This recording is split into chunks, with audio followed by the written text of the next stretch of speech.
Yeah, I'm slightly embarrassed by some of the things that I said in the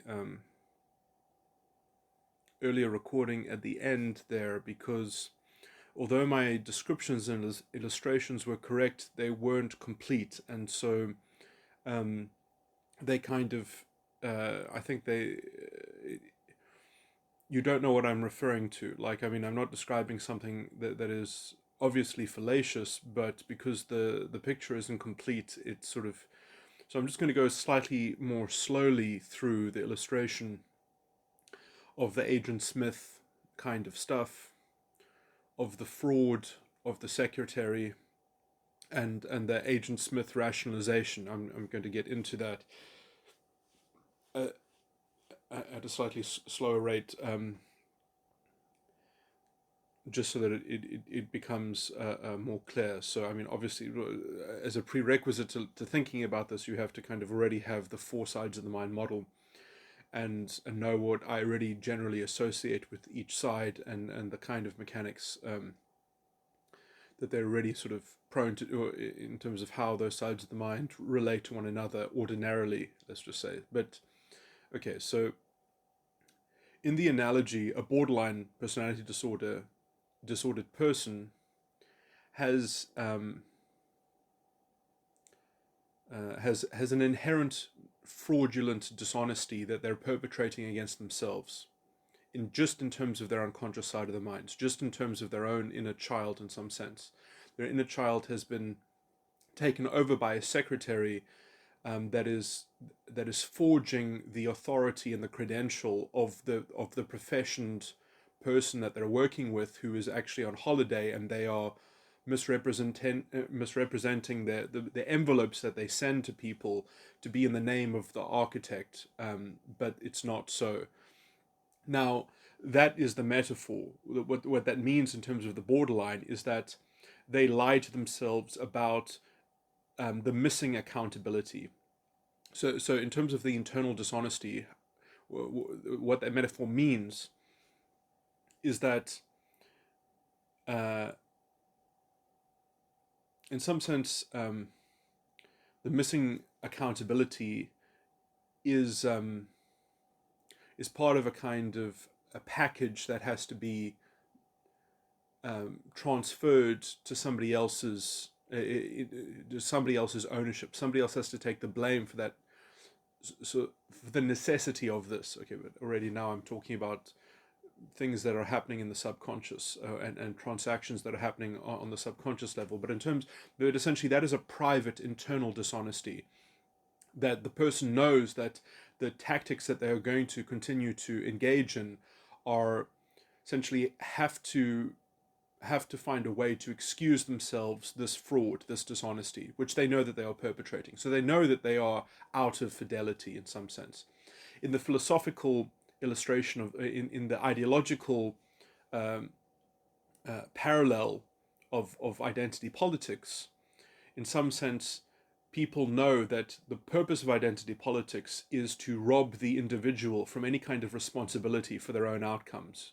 So, like, their own outcomes aren't prone to their own decision making, it's prone to some kind of systemic conditionality, um, which is also, religiously, it's very much in line with the promise of the serpent, um, that you'll be gods as themselves.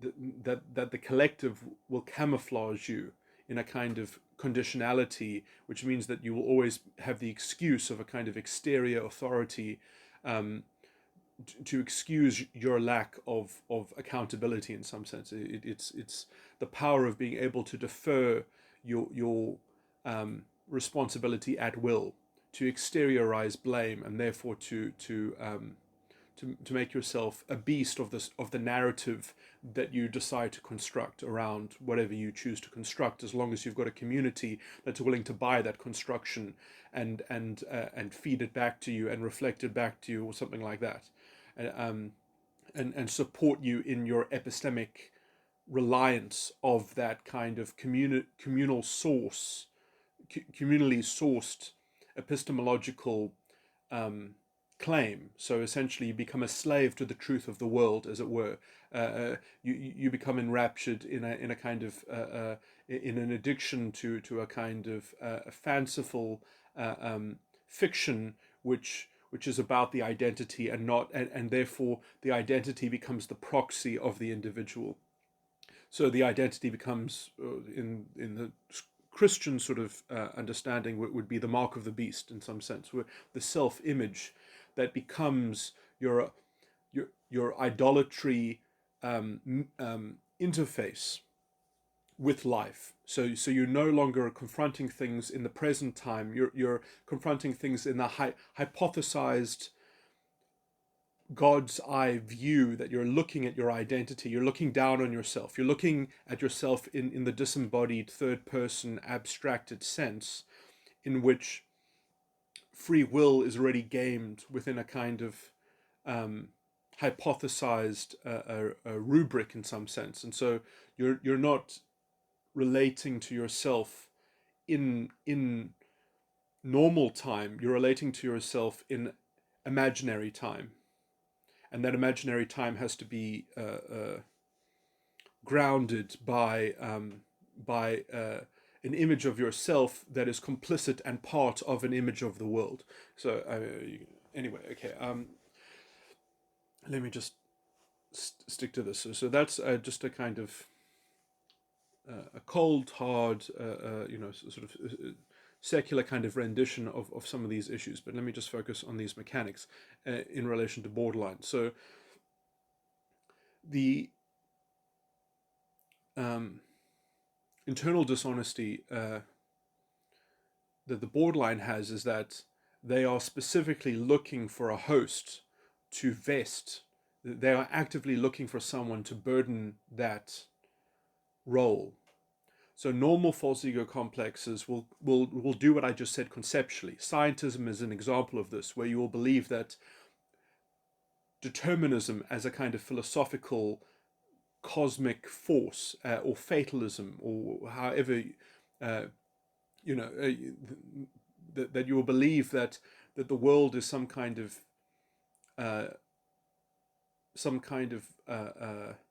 mechanism of some kind, even if it be a divine mechanism, even if it's kind of a theocratic, that God is some kind of some kind of librarian, and you are filed under some category or something like that. I don't want to go into that conundrum too much, but in some sense, some aspects of God can be considered that way, but in that aspect of God, you can't know God. In that aspect of God, God is the Holy Ghost, which you have to relate to God as a Holy Ghost in that capacity, and the other aspects of God. Anyway, I'm not going to get into that conundrum right now. Okay, let me just wind back slightly. Okay, so the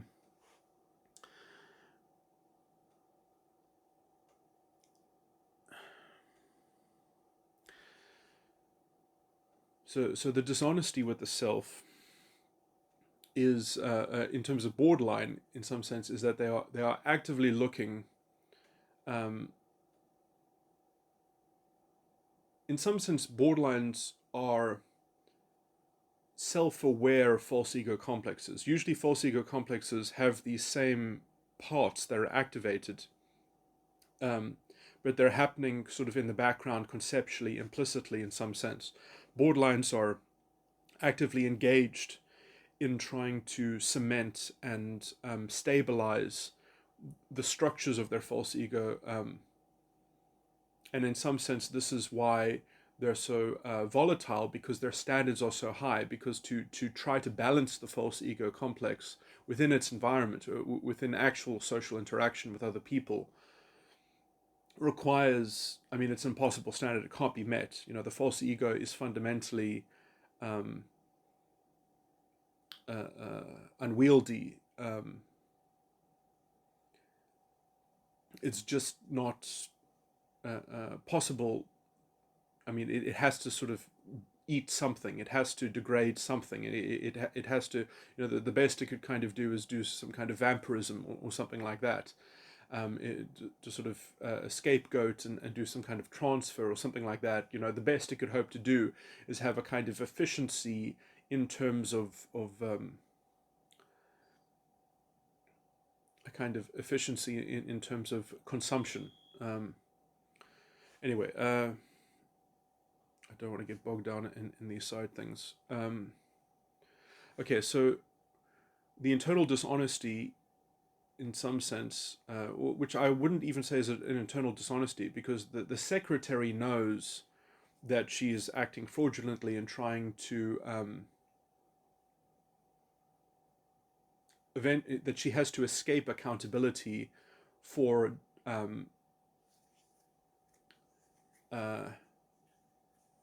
for the infidelity between her relationship between her and the architect. So because the secretary is acting on her own and is sort of trying to manage the architect. So the architect is the professional. The secretary is just a kind of clerical thing.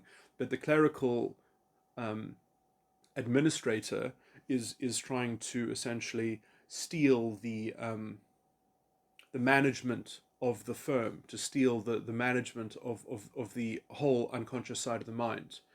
And they have to do that essentially by deferring the involvement of the architect and continually sort of containing the architect, sort of locking them up in some sense, or keeping them uninvolved. So there's that kind of, like, just stay on holiday. The architect must just stay on holiday and just buy the story that the secretary says that they have won the lottery, and then they are administering the work of the architect, just stamping everything and sending back out. And then when people send confused things, oh, that was so fast, how did you do it so quickly? you know she just kind of finds excuses not to deal with the concerns head on, and just to obfuscate in some sense. But anyway, that's from the unconscious side of mind. That the envelopes being sent from the unconscious side of the mind are not curated properly. They're just descriptive bundles in some sense, that the secretary has to kind of selectively edit, because she doesn't have a professional mind in terms of what the content should actually be, but she has a mass of content that she can kind of edit, that she can sort of, in a gross way, that she can sort of selectively tailor what to include that sounds about like it makes sense. But obviously some of these things are going to look quite clumsy and crude and bulky, and in some sense they're going to look like fabrications, because that's exactly what they are. Now, the ego function, and I wanted to talk about histrionics as well. Um, uh, the ego function is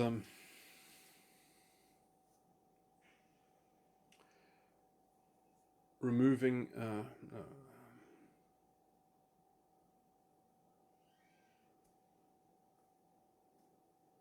The ego function, in some sense, could be said to be the kind of the vague plan that the secretary is projecting, or sort of, so the secretary doesn't have the professional acuity to know exactly what's what. So because the secretary is doing this kind of fraud at the unconscious level, the ego function can never come into focus. It can never become pristine and crisp and with clear lines of differentiation and delineation about what's actually going on, and about. So the ego function can have no clear confidence. So that's why I depict it as being a kind of a cloud. And in some sense, the cloud is the mystery of life. In some sense, a lot of people that are developing maturity, they are trying to clean up their clouds in their ego function. They might have some very stable structures in the ego function, but the ego function is badly is not properly, it's up in the air to some degree. There are lots of different things floating around in it.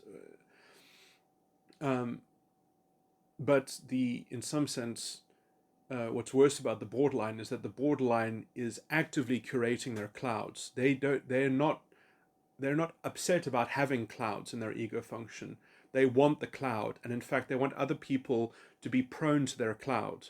They want to have the biggest cloud that envelops the sky. That everyone has to live under that cloud, and in some sense, that is the dream of identity politics, is that we will all be connected to the same cloud. We will all be tethered under the same dominion, and through that cloud, we will have a kind of collective camouflage and a collective way to communicate, essentially via the cloud. And the cloud becomes, I mean, in the Star Trek metaphor, it would be like the Borg in some sense. Perhaps not such a detailed metaphor, a good metaphor in other aspects, probably closer to the subconscious. But anyway, I'm going to use the matrix for that. So the cloud is now. Let me maybe say something about histrionics as well. Now, I believe that histrionics, in some sense,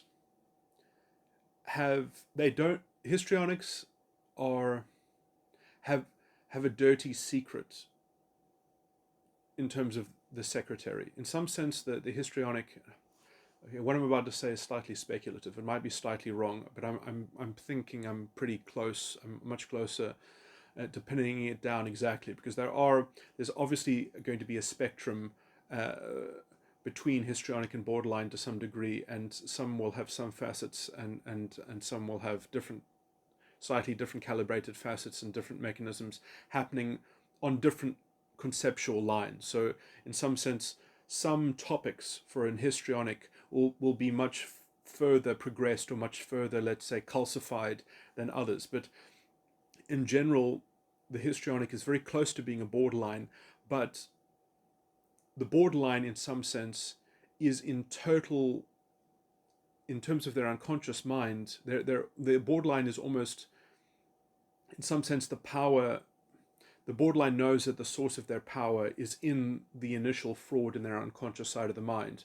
And whereas, and they play that power, and they play it through the cloud very starkly, and sometimes very crudely, and with a kind of immediate sense of uh, I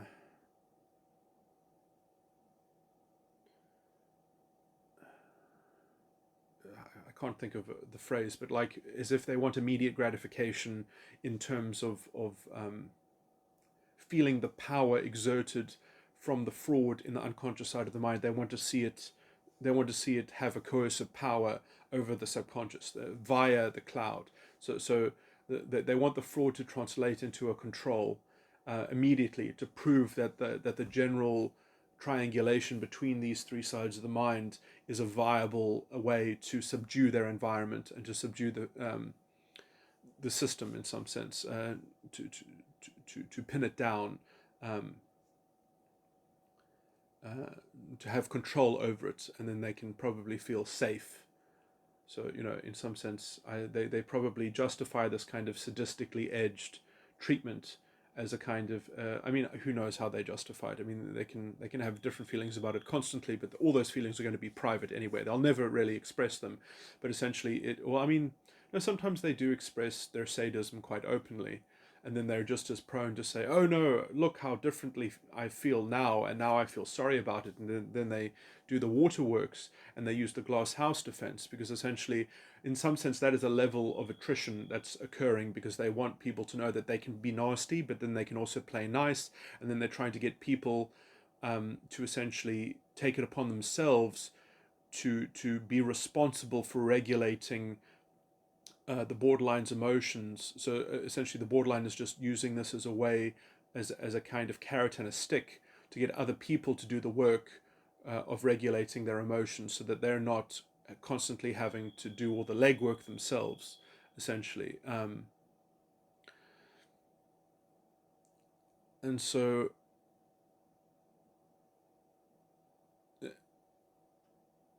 essentially that's just part of their gradient scale of increasing the level of control and enslavement by essentially outsourcing their internal mechanisms to somebody else. So I mean that's what volatility is in such a way. It's like trying to get somebody else to manage it for them, um, and therefore get into the subconscious game of this middle ground rationalization, of having to deal with this middle ground of tending to both their unconscious side of the mind and the clouds, um, and the voice in the clouds essentially. And so they have to deal with this kind of moral certitude that sort of is implicitly betwixt the voices in the clouds, or the central voice in the cloud, which is being conducted through the envelopes and the bundles of description which the fraudulent secretary is sending out to the collective subconscious. So as soon as they start to develop a collective subconscious where they have amalgamated with their host, then they can progress in so a lot of the time it's like it's just a kind of you keep on they keep on throwing different kinds of curveballs to eventually wear the person down into taking full administrative control. So essentially, then eventually they can make the other person out to be the secretary. They can say, no, no, no, no, I was not a fraudulent secretary. You are a fraudulent secretary because you have been doing this function that's part of this culture that you have managed over me, that you have administrated over me. And essentially, that's just because that's all just latent within the tactics that the borderline is doing, and then they have just forced the other person essentially to what's the word? What's the word that means like compensate for the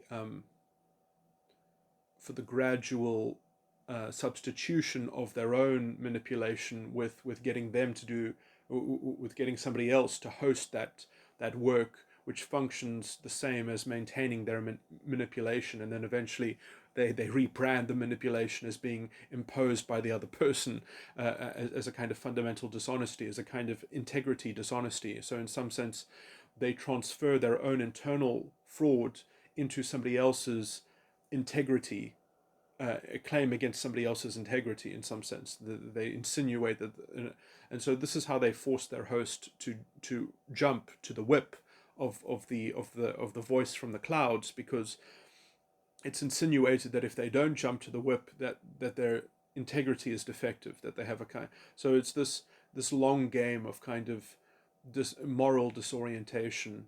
But anyway, I wanted to get into this very murky topic of the moral disorientation, which really has to do with a set of rationalizations that essentially, because you've already agreed to these premises, which are fundamentally murky. It's exactly the murky premises that you get when you look at a philosopher, a moral philosopher, talking about epistemic injustice and talking about identity politics and trying to argue away how you can maybe get some version of social justice that isn't prone to relativism. If they actually have to do this task of trying to, how do you make a philosophy of social justice that isn't prone to relativism? It's very interesting to watch how they ground their talk, because they can't. They just have to give you a kind of judgment picture and say, well, we don't exactly know exactly what's going on, but we know that this is evil, and that's somewhat the definition of social injustice. And then they sort of, so the evidence of social injustice and the weird kind of historicalized conflation that is used is essentially a way to make an amalgamated subconscious, a collective subconscious, in which there's a kind of systemic collective accountability, so that the issue of accountability and responsibility can go unresolved and can go fraudulently swept under the rug.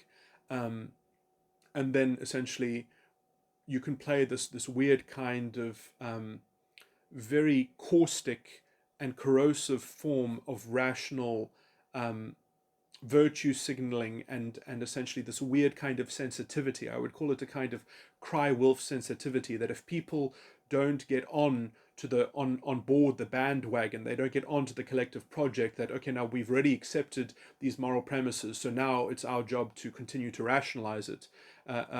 They can't deal with people that haven't already drunk the Kool-Aid. They can't deal with people that essentially are like, no, but where's the fundamental substantiation underpinning this stuff? It's like, no. Those people don't realize that we're, that they're kind of, their emotional response is that no. They want to cry wolf, that, like, no, we're past that. And the only way to cry wolf is to kind of invoke the moral certainty of the cloud, essentially, which is already a reflection of the fraudulent dishonesty. And so they have to kind of invoke this cosmic justice, this divine rationalism, which means that, no, we've already got the project, we've already been given the task to do, we've already been given the positivistic legal framework that we must, build this, like the legal framework of Nazi Germany, essentially, that we must just formally deploy this moral schema and institutionalize and try to validate the kind of and make it a prestigious form of conducive moralization.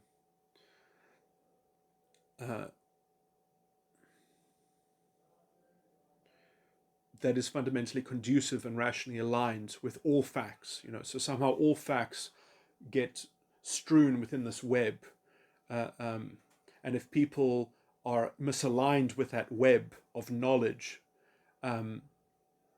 then you cry foul, you cry wolf. That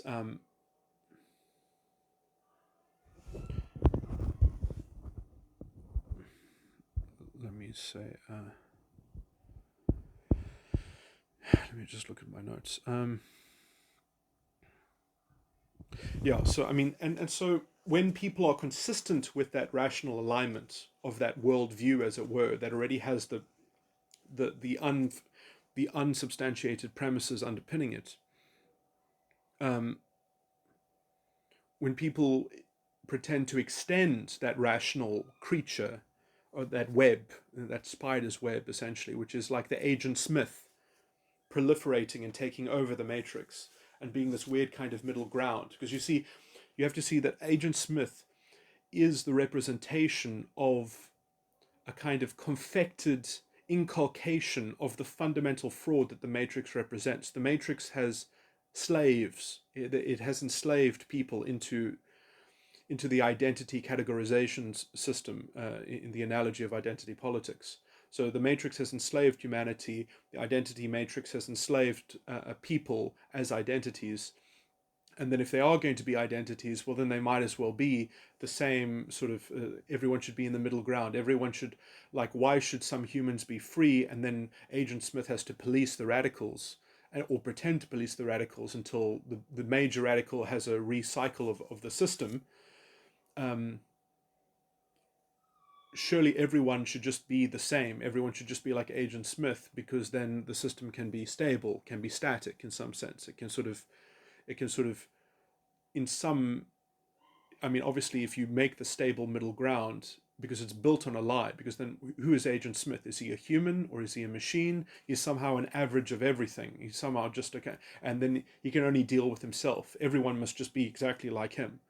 So that is the crazy rational answer, is that just everything must equal everything else, and then that's how you resolve the inherent intellectual dishonesty at the base of the whole thing. And so, this is why it's obsessed with equity and equality in some sense, and it's debased equality. It's turned equality into essentially a metric of redistributing negative values, of redistributing injustice. The only way to achieve equality in how it's been confined by this and contrived in this disgusting rationalism, essentially, is that you have to redistribute. It has come to mean that you have to redistribute social injustice. that it's not about promoting social justice, it's about redistributing social injustice. It's about somehow damaging more people, because then if all the damage is the same to everyone, then it's even Stevens. That's the kind of the stupidity that you end up with. That's the kind of confected, sort of subconscious mechanism. And this is a good metaphor for the overriding, aggregated, summarized influence that borderlines have on people. And in some sense, a lot of people will try to find that middle ground with borderlines very quickly, just so that they can have a mechanism to escape from them, because it's like, like, I don't want to be involved with this anymore, because just so that you can eventually become a kind of Agent Smith House of Mirrors, and use me as a kind of medium to justify this continual use of my integrity to host your Agent Smith um, you, you know tra- moral charade that's all based on a fundamental, fraudulent thing that you designed from the start, that you're not willing, because essentially another trick that the borderlines do is they will only deal in the rationalism. They will not go outside of the rationalism. They will not deal with you as an intellectual equal. They will not be able to have their thoughts. Their thoughts are like they can't talk about their cloud, the voice in the clouds. They can't talk about they can't have their clouds challenged. Their cloud is the only cloud in town, and they can't. And the reason why they can't is because they will not have it be said that their cloud is based on fraud, and essentially they can say that your cloud is based on fraud, but you can't have that negotiation about their cloud. So it's this complete asymmetry that they are always chairing the discussion. They are always, there's no parity of access in it's like, well, you can't have that opinion because opinions themselves, judgments themselves, clouds themselves belong to the subconscious identity matrix. That for them, the cloud and the subconscious are two in the same thing. There is no fundamental divide between the cloud and the subconscious. That the cloud is the cosmic thing that just pervades evenly the identity matrix. So for them, they end up just collapsing everything into one thing. So essentially, and because and essentially, instead of having an ego function, they end up having a cosmic environmental culture of God or something like that. So this is why, this is the same as Nazi culture, is that the culture becomes a kind of a secular religion that's materialized in some, or it's created into a kind of mythology. So you live in a mythological worldview, and this is exactly what these fascistic types are prone to, that they're stuck in this mythology, and they don't believe that there's a competing mythology. They don't believe that there's an alternative mythology, that there's even an existential choice as to how you can contemplate a different alternative to this. This is the only game that exists, and in some sense, that's part of the totalitarian zealotry, which I believe is just another defense mechanism to as a bulwark to not challenging the fraud in the unconscious side of the mind. So they also, the fraud in the unconscious side of the mind is a dark secret in some sense. The histrionic, it's a dirty secret. It's not just a dark secret. The histrionic, in some sense, I think, could even be said to have a separate. The histrionic also has a kind of amalgamated cloud and subconscious, but they want to be closer to the cloud than to the subconscious. They don't even want to have a subconscious presence. They want to be part of a community in which they are high status, that they represent, like everyone is a cloud subconscious amalgamate, but some people are more dominant than others. Some people are more influential than others. And in some sense, when you are embroiled in this subconscious focused, kind of a middle ground, middling sort of intellectual rationalism, um, you're very you're very capable of just sort of picking up from from what is currently in vogue. You're very capable of assimilating into a culture, of just kind of going with the current, with the flow, and just sort of, and this is why, so-called liberals, as I don't even know whether they're called liberals anymore, um, you know, their opinions are so malleable.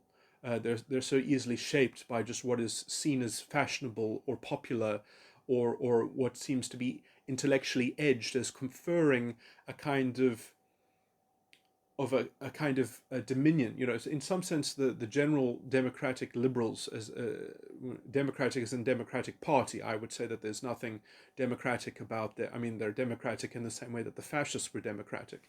Um, there's nothing liberal or progressive about them, but they've stolen all the nice semantics, because I guess that's also how you gain high status within this strange kind of posturing. But the what was I going to say is that essentially any argument that can be used to differentiate high status from low status and influential from non-influential, they will flock to. So in some sense, the histrionics are very keenly aware of obtaining um, vulnerable narcissistic levers that insulate themselves from seeing themselves as being influenced by others, and maximizing their at least symbolic representation of influence within the amalgamated community. So they are almost like the fish in the ponds, that they want cultures that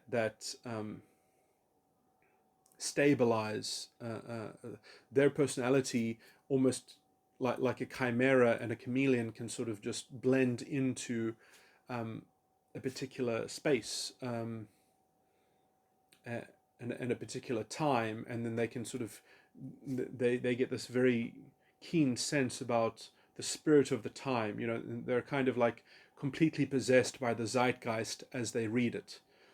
So in some sense, they are like the I've got some lectures where I talk about some spiritual problems in some forms of belief, and in some sense, to me, it's very close to the temperament of what are they called? I always forget little words.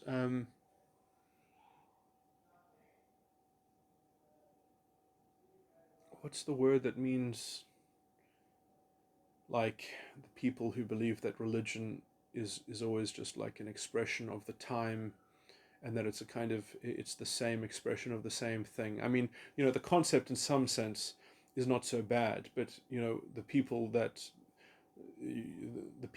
always conform to that way of thinking seem to always have the same kind of temperament, and they're always this kind of histrionic sort of thing that I'm referring to. What the hell is the word? It starts with a P. It's not pantheist. It has like the word. It has a word. It has a part of the word which sounds like time in it. Oh my word! Okay, it's just slipping my mind.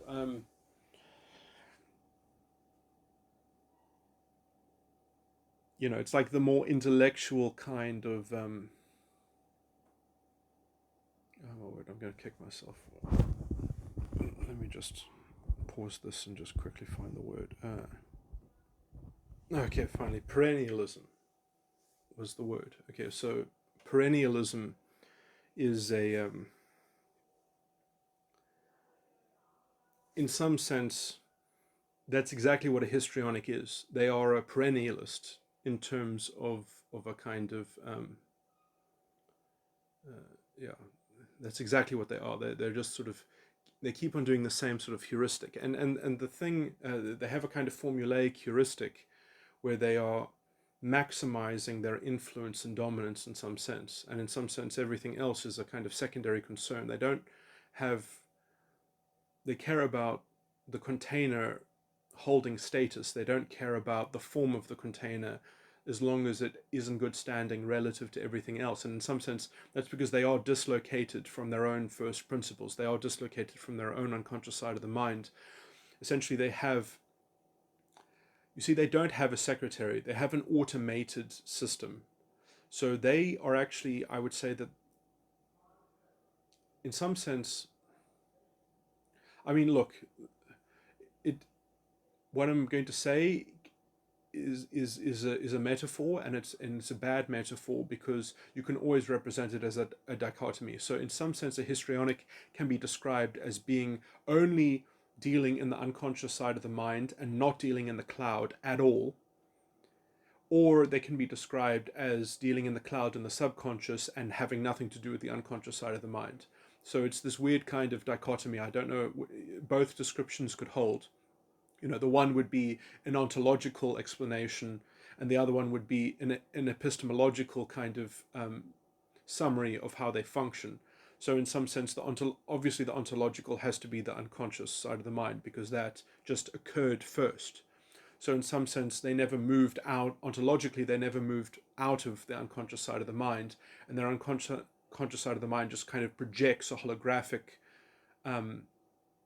stable state of this heuristic of trying to contain high status within the medium of the amalgamated cloud subconscious environment.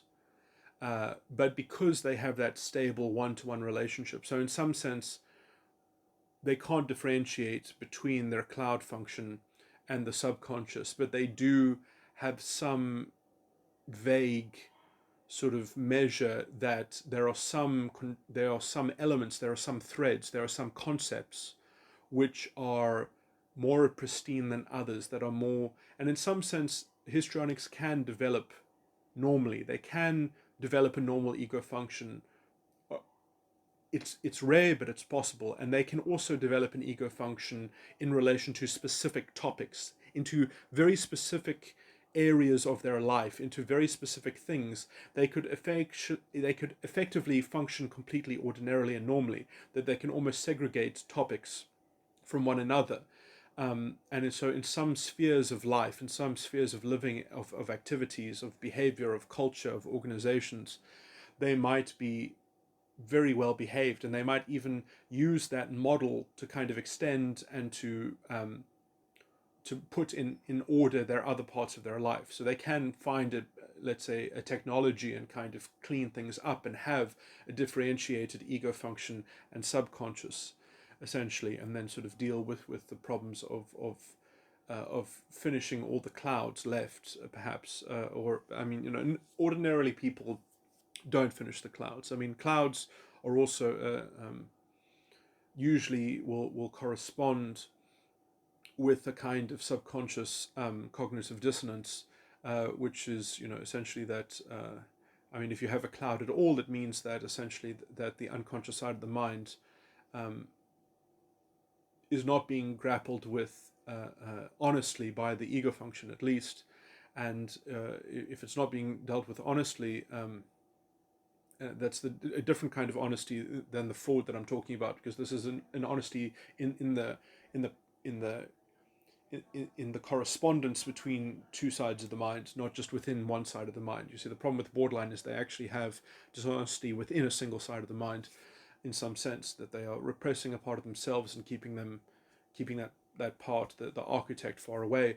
This dishonesty is a kind of an overarching equilibrium, which in some sense will generally manifest on the level of, well, I mean, it'll manifest everywhere, but in the greater sense, it will mean that the superego will become the shadow, will cast a darker shadow in the environment, and there'll be a more the environment itself will have to support the dishonesty in some way, and so inductively there will be a kind of compensation which will manifest in a random radical way, interpreted by the different sides of the mind, but also inconsistently by each side of the mind. So essentially there will be weird kinds of compensation, weird kinds of substitution, weird kinds of, because that blind spot will have to be fundamentally a kind of chimera, will have to be fundamentally a kind of strange chimeric hidden influence.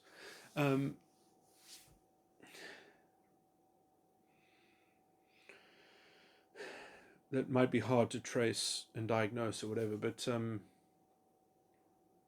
and that usually is just sequestered by people as being the kind of a fatalistic existential part of the existential absurdism, which is not being properly confronted because it's already just been consigned as kind of insoluble perhaps, or and therefore it's part of a kind of subconscious culture of kind of exteriorized accountability, or some kind of existential self-sympathizing or something like that. Just any excuse not to put it in Christian terms, seek the kingdom. Okay. So again, let me just say that histrionics, in some sense, they don't have the internal consciousness that I believe that borderlines have, where borderlines, well, I mean, in some sense, borderlines are like much more unstable in practical terms than histrionics. Although that's not true in every case, in every topic, in every sphere of activity and such. But histrionics have already kind of toned down the corrosiveness and the aggressiveness that the borderlines perpetrate in relation to their tactics. But at least when the histrionic is being manipulative, they know that they're being manipulative in their voice, in some sense. And when I say in their voice, I mean they have a stable self-image, whereas the borderline is even using their own self-image as a mechanism, as a tactic, in order to control the amalgamated subconscious. Because if they can be the inconsistent player, if they can be the kaleidoscopic puppets in a set of normal puppets, they can use that essentially to always control. So essentially it's all just sort of premised on control. And yeah, so I mean, when you look at these pseudo-intellectual academics and how they are obsessed with, trying to find the rationalist constitution and excuse for essentially betraying fundamental values and principles, which just throw accountability into the sausage factory, into the sausage machine, into the blender of the convoluting and the conflating of everything, so that things can just get more confused. It's easier for people to virtue signal, and it's easier for people to identify those who aren't on the bandwagon, and scapegoat those people who aren't on the bandwagon as a kind of propitiative human sacrifice to this. To this, I don't know what you want to call it, totalitarian, tyrannical Tower of Babel that is being formed out of human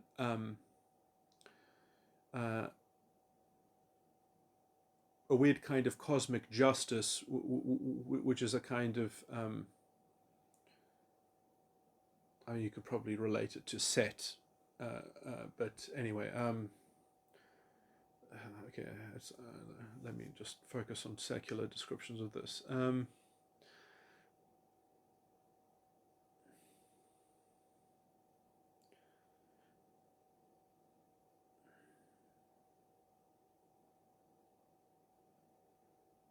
But yeah, I mean, this is what we're dealing with. I mean, okay, to break what I just said, we are confronting those who are possessed by Set. I mean, this is the demon Set. This is how it functions, and these are its followers. Set is a giant serpent. That's That's what it is. It's as simple as it is. It is the same spirit of the promise of the serpent that is represented in Genesis, and they wish to have um, a stable camouflage, a stable environmental instantiation in their uh, project, which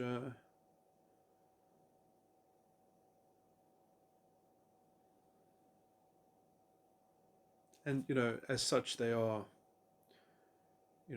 they're quite bland workers, and they're quite bland followers, and essentially without their internal sort of status, it's very hard for them to keep the collective vision alive. It's very brittle, and that makes it all the more prone to radical violence and such.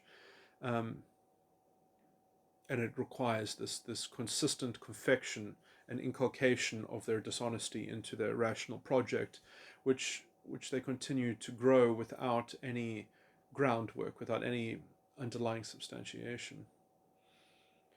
Um, talking about the name of a demon or something like this, it's not really that relevant. I mean, all spiritual characters are going to, it's more of an analogy in some sense. Um,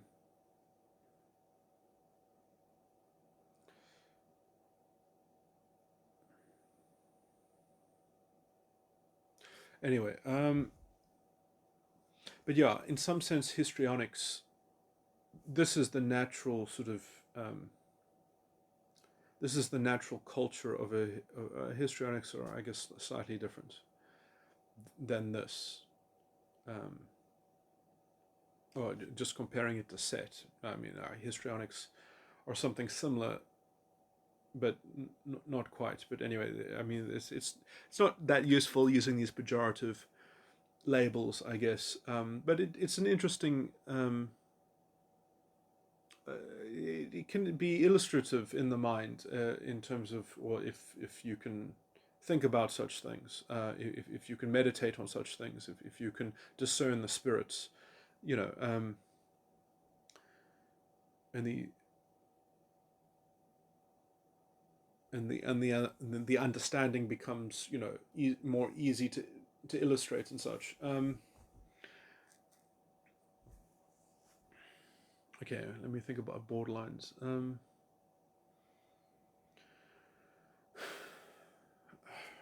should check my notes again, but anyway, I'm tired, so I'm just going to stop this recording and continue some other time. Sadly, I'm going to be using more biblical um, analogues to describe some of the psychological behavior. So, and I'm going to go back to the Matrix stuff. I guess some of this might be a bit of an emphasis because I'm not sure if I went over these details, but essentially, so what I was trying to just broadly point out is that um, the web of rationalism, which kind of is the conformity that is sort of directly precipitated by the cloud ego function, um, which which covers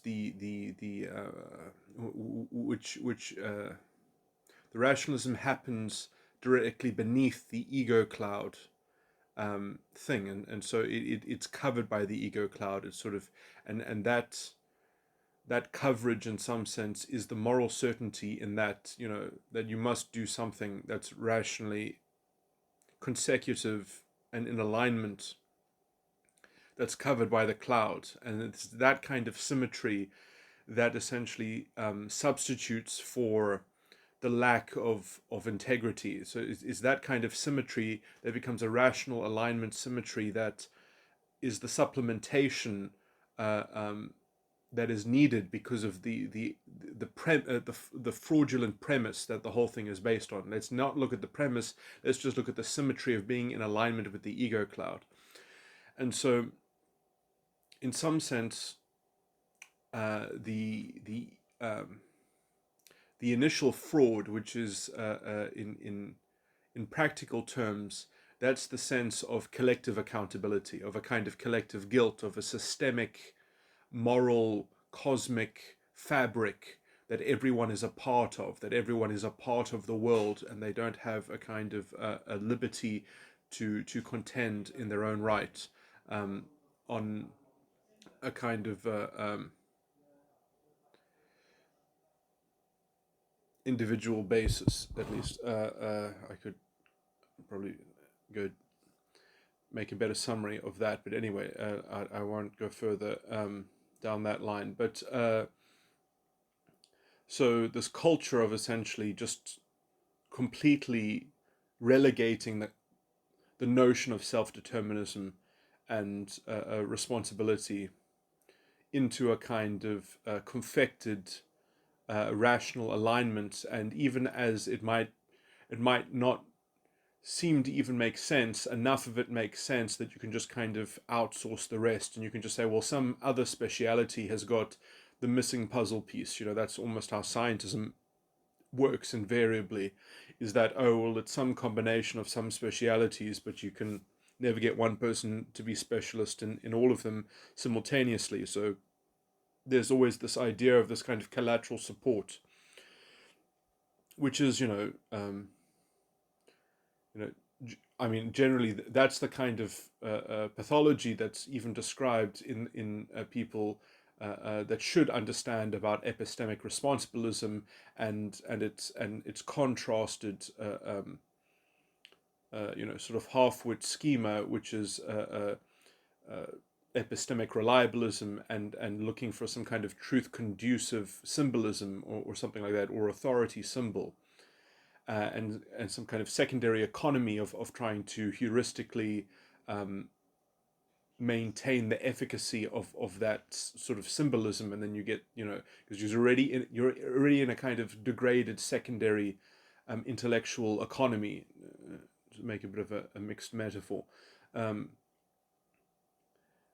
Now that essentially lends itself to virtue signaling, because already you're dealing in a confected, convoluted medium already that's fundamentally murky, and essentially the only thing that it can sort of invoke is that it's under the cloud, it's in line with the cloud. This is how I might get his name wrong because I've never really seen it spelt. I've only heard it in an American accent, but Don Lemon, can pontificate in the same way that all these identity politics fascists pontificate, and racialists pontificate, that that they're doing it in the name of anti-racism, they're doing it in the name of progress and liberalism. They can just confect all the nice sounding words and put it in their rationalistic alignment. It's very easy for them to play these kinds of semantic games, and essentially non-conformity with their at least immediate sense of the rational alignment is fundamentally heresy to the cloud, which is the overarching moral thermometer, essentially, that belongs to the collective. And so there's the sense in which the collective is must be treated as a collective, and has a project as a collective, and must be saved as a collective. So it's like fundamentally totalitarian in its premise, and in some sense, the only lagging question is what's happened to accountability, what's happened to responsibility. It's been fundamentally categorized under generalizations, under superficial heuristics, under identity categories. And then the truth of those, essentially a statistic is just table thumping. If you have a statistic that is already categorically dimensioned, how does that prove that those dimensions are canonical? How does that prove that those dimensions have any kind of causative purchase over reality? Is just utterly begged.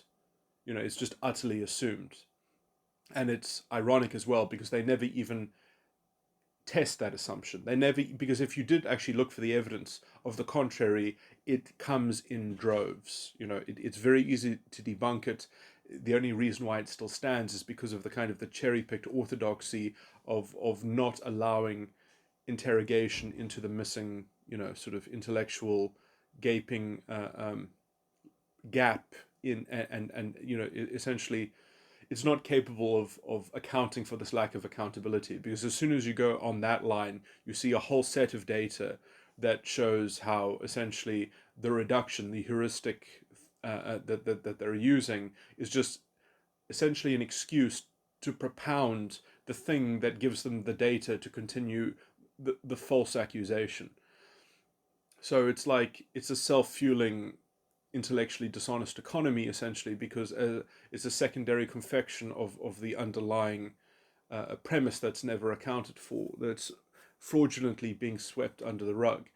Um, anyway, so there, I wanted to get to this point where I talk about that there are two aspects to this. So in some sense, there is a group of people who really love the rationalism because it's like a social game. It's a wonderful charged, it's a wonderful instrument of vulnerable narcissism, and histrionics can use these boundaries because they're very, you can understand them on an emotional level. They're not very deep intellectually. They're very superficial. They're very brittle. They lend themselves to creating artificial distinctions, false dichotomies, and essentially you can use them to insulate yourself. So essentially you can pontificate and say, "Look, I'm under the cloud. I'm under the cloud. You're not under the cloud. You aren't under the cloud. You're a bad person. I'm a good person."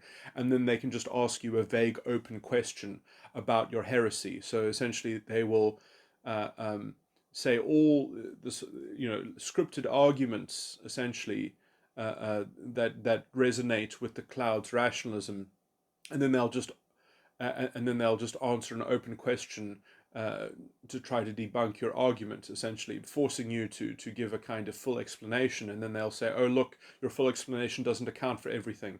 It's not absolutely certain, so you don't overcome my hurdle of skepticism, because essentially if you don't prove beyond a shadow of a doubt that your claim is absolute, then somehow they win the orthodoxy, they win the default."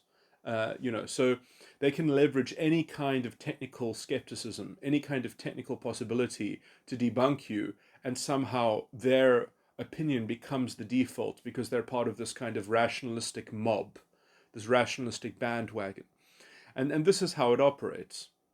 And histrionics love this because it's what they were built to do, is to camouflage themselves in the superficial rationalism of the day, and to leverage it, and to feel its currents, and to feel the zeitgeist, and essentially, and they come in every strand. This is the army of Gog. From the nation of Magog, and the country of Magog is the unconscious side of the mind, is the fraud. It's the nation of fraud that sends its multiplicity and its multitude of army. Okay, there was,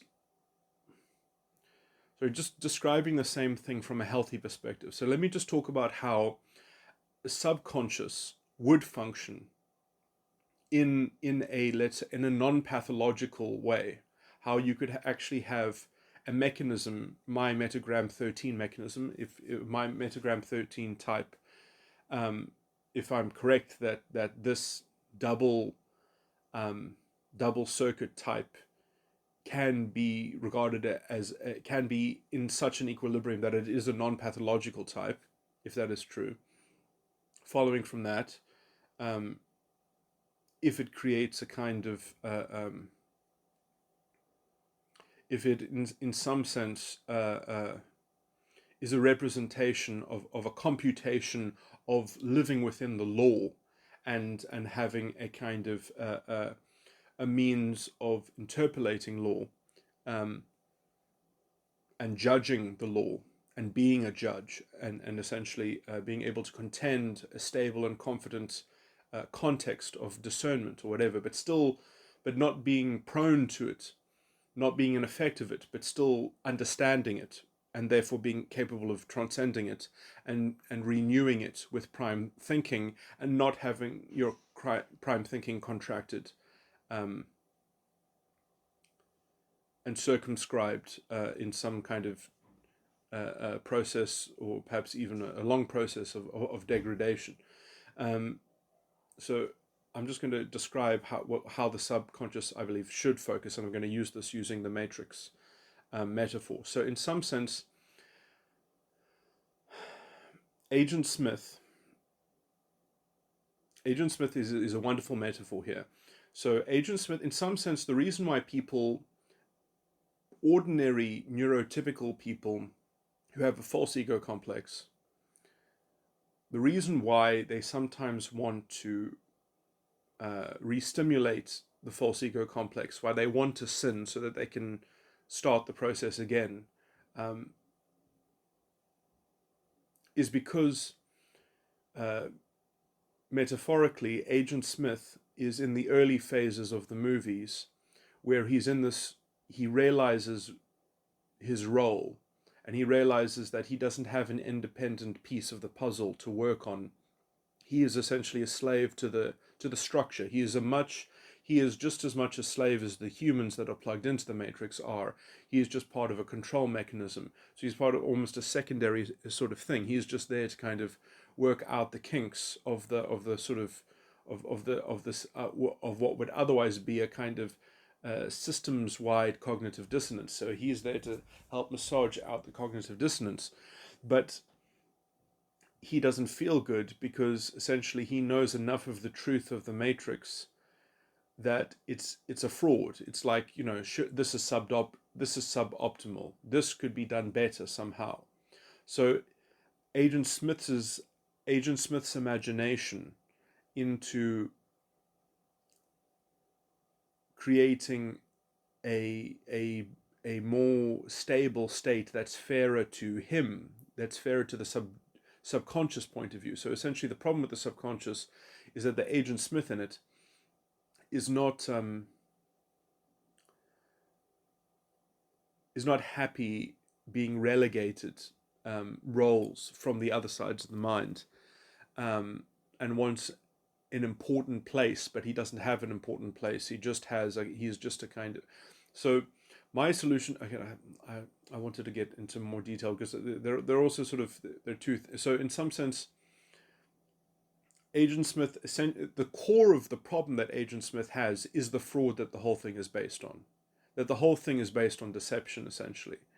So he is part of a secondary array of mechanisms that is just there to kind of help inculcate and maintain the fraud continuing.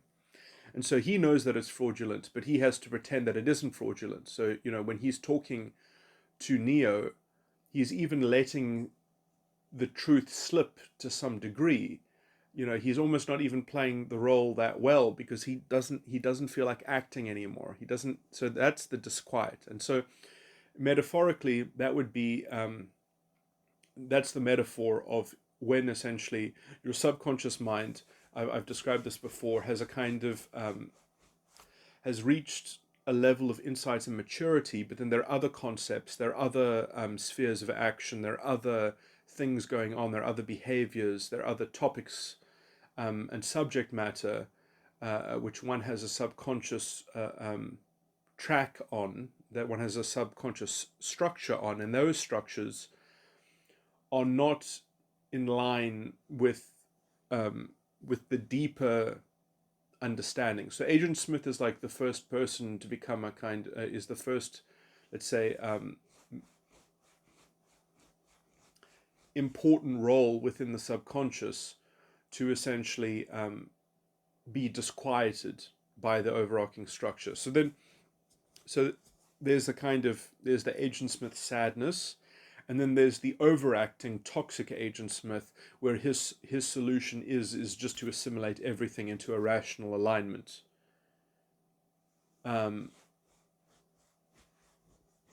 Okay, so now what would a well-functioning Agent Smith look like, or what would the ideal state be? And this requires other sides of the mind to play their role in this as well. But essentially, what I believe actually happens is that the ego function connects with the superego independently, And the superego, in some sense, connects a line of fidelity, a line of a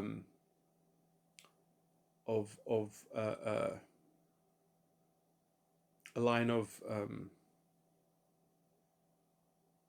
I can't think of a better word for now, but I'll just use the word permission.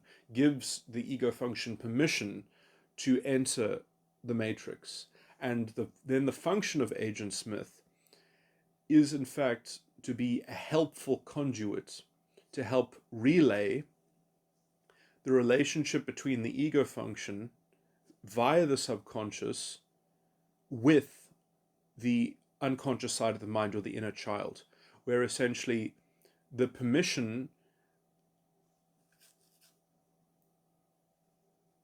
I need a better word than permission, but I'm going to, but essentially the fidelity and permission that the superego vests in the ego function is then transferred via the conduit of Agent Smith and through the help of Agent Smith. It isn't delivered by Agent Smith, but it is overseen by Agent Smith. So that permission and fidelity is anointed onto the inner child. And that happens, in some sense, Agent Smith is the best analog to understand the spirit of man. Agent Smith is the spirit of man. And what you have to understand is Agent Smith, in the role that I've just depicted, you see, like in some sense, Agent Smith's job is to just not get in the way. But in some sense, his job is actually to troubleshoot. His job is to anticipate problems and in be able to give reports to the ego function, and perhaps also reports to the inner child as to dissonance between the ego function and the inner child. Because essentially, it's going to be, it's not the matrix could be whatever it might. The matrix could be anything. The matrix could be reforged, recontextualized. It could be redrawn, essentially. So how should the matrix look in order to connect the ego function and the inner child? Now, this is something that, in some sense, the ego function is going to have its maybe an inkling, an inclination, and the inner child is going to have an inclination, and these things have to meet, and essentially that meeting is going to be overseen in some sense, or the amalgamation of what that meeting portends is the character or has a parallel with the character of Agent Smith. And so in some sense, a helpful Agent Smith is actually able to, in some sense, transcend the current state of the matrix into troubleshooting and testing a possibility of alternative matrices. And that doesn't mean that you necessarily, just because you're thinking about a possibility of alternative matrices, but this is what informs, let's say, I don't want to call it imagination, but it's almost like a kind of an anticipatory creative permutation or extrapolation. Extrapolation is a better word. That it's able to extrapolate different forms of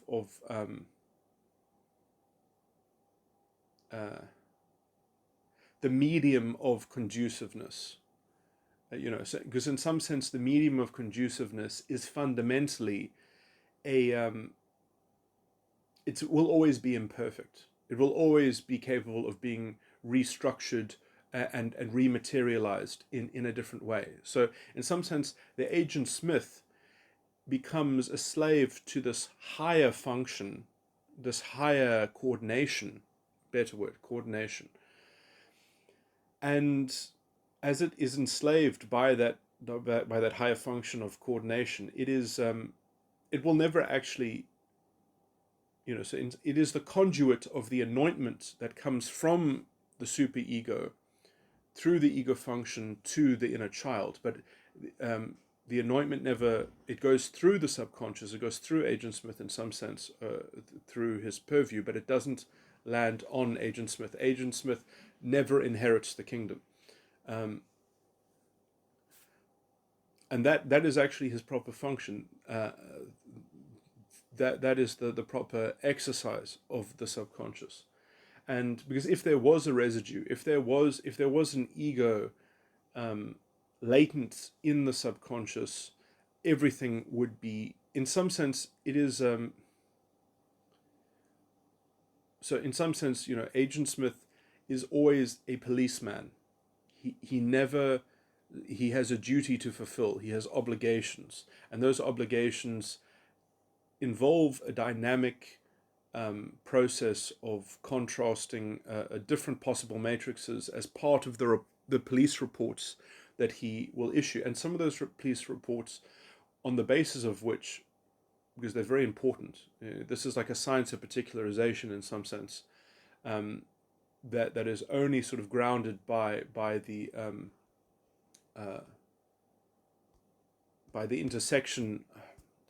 There was a word starting with the C that I wanted to use, by the convergence of the properties of the ego function and the properties of the inner child. That is the purview of Agent Smith. But in modeling those convergences, it's also possible that he can give a report directly back just to the ego function and directly back to the inner child, because there might be not just feedback being caused.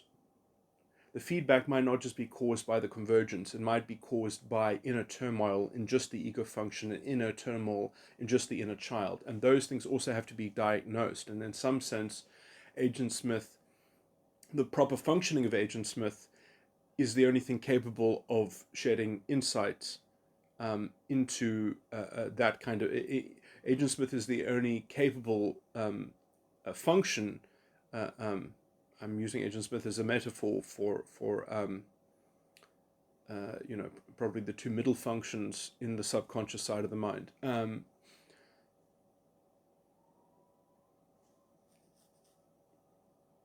So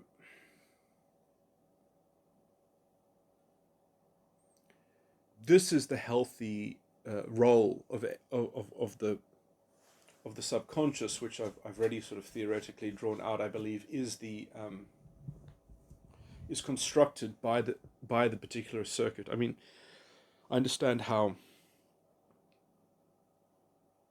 it's so convoluted in some sense, because so many things in the system are so almost mysterious, because like it's going to be so hard to ever sort of compute it. It would be interesting, but I do think that this might be a viable, what's the word, a viable blueprint for constructing artificial intelligence. Like that's actual artificial intelligence. But anyway, that's not important. But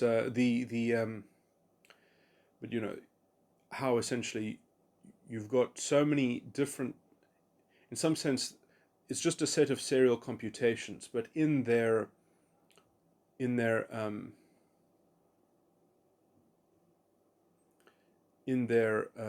transcription between those serial computations, um, there's a level of dynamic internal feedback um, that is capable of dismantling itself to some degree, but it's also capable of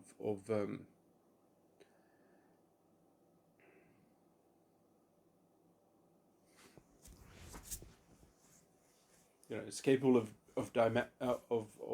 dismantling its own, um, of rewriting its own sort of prime containers.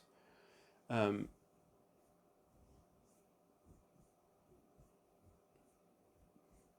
I guess what consciousness really, in some sense, is the memory um, of those iterative sequitur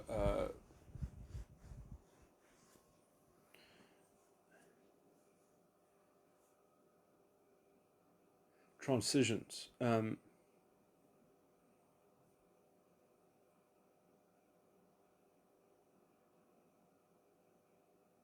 essentially a record of those iterative sequitur transitions. But anyway, the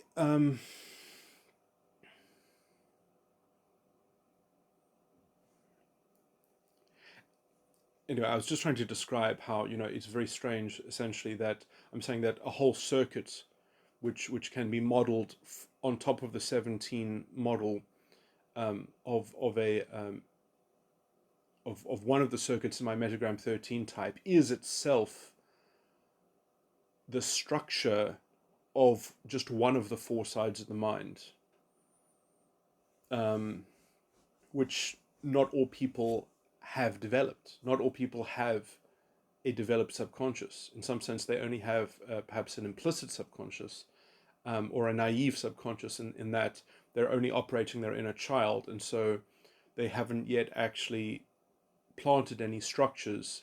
They are just kind of, they have the rudiments of but only when they have completed the whole serial computation of that circuit, of the one particular metagram 13 type circuit, do they even have a full reference to a subconscious side of the mind. I mean, in some sense, it might be that what causes the disequilibrium is that the circuit is not even complete.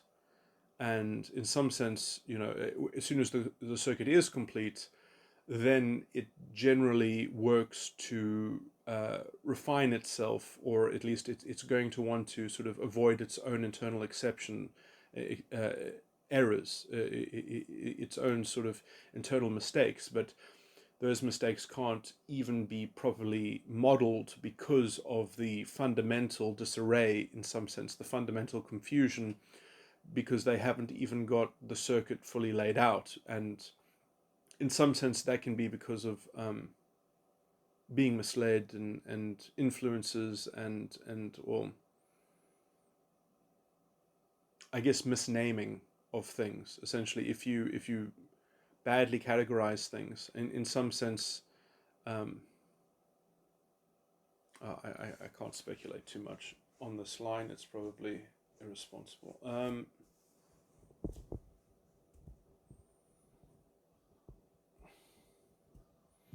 But I could make an illustration at least about what I'm sort of pointing to.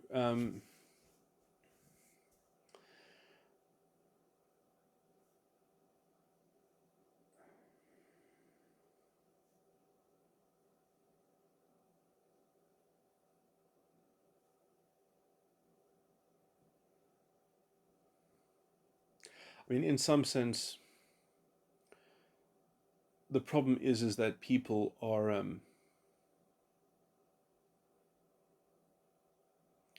if in some sense they find a way to insulate their nescience, they can arrest the development of the ego function, and in some sense probably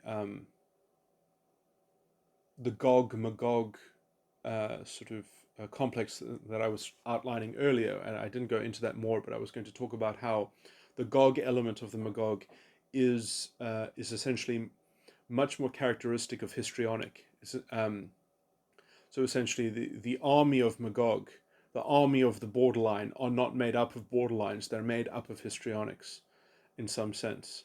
Um, but anyway, and perhaps I'm using the diagnosis histrionic in a much in a slightly more broad sense. In some sense, I do think that histrionic disorder uh, is a much broader kind of phenomena. Uh,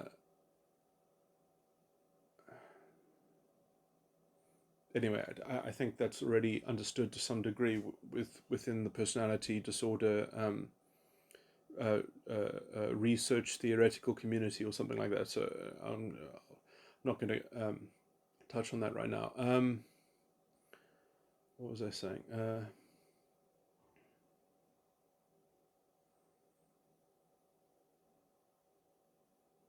But it is interesting because I think that the craze, the cultural mass essentially, it's interesting how it kind of envelops a society, how it sort of creates a certain, um, after reaching a certain threshold of popularity and holding certain powerful positions of intellectual esteem or something like that, after they've captured enough of essentially the gatekeepers have stopped being vigilant, and essentially you've let in a crowd of fundamentally morally corrupt uh,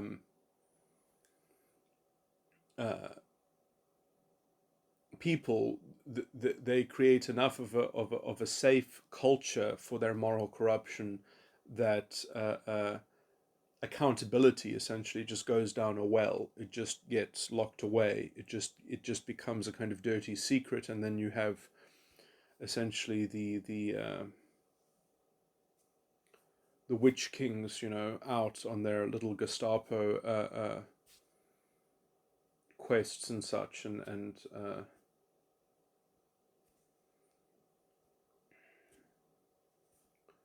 the hidden hand and such, tailoring the journalism, tailoring the narrative to conform to existing under the cloud.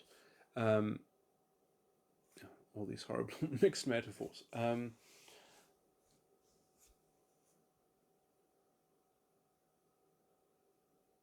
But I don't think it's that hard to see how at least some histrionics could be described as witch kings. But anyway, um, I mean, you can see it in the kind of personality style. I mean, you see some very good movies when you're dealing with people that are higher up in the Nazi command chain, and you just contrast that against the kind of so-called intellectual commentary that you get from people on the so-called left. Um,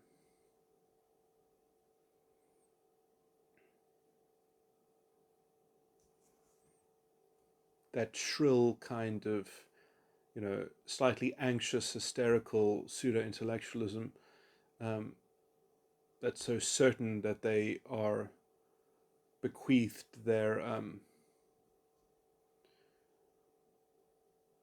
right to extend the dominion of the cloud forward, and to spread the mark of its rule,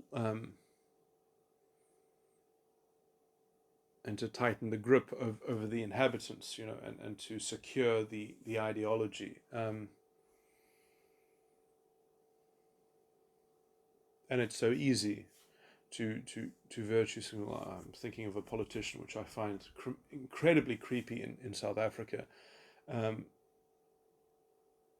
I don't know his name, so I won't bring it up. But when I just watch people fall in with this bandwagon, it certainly is creepy. It's the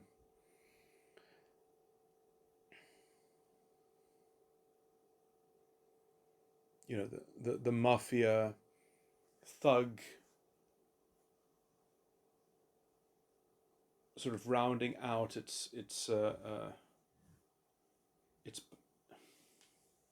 making it look pleasant from the outside. Sort of towing some kind of hollow rhetoric about radical.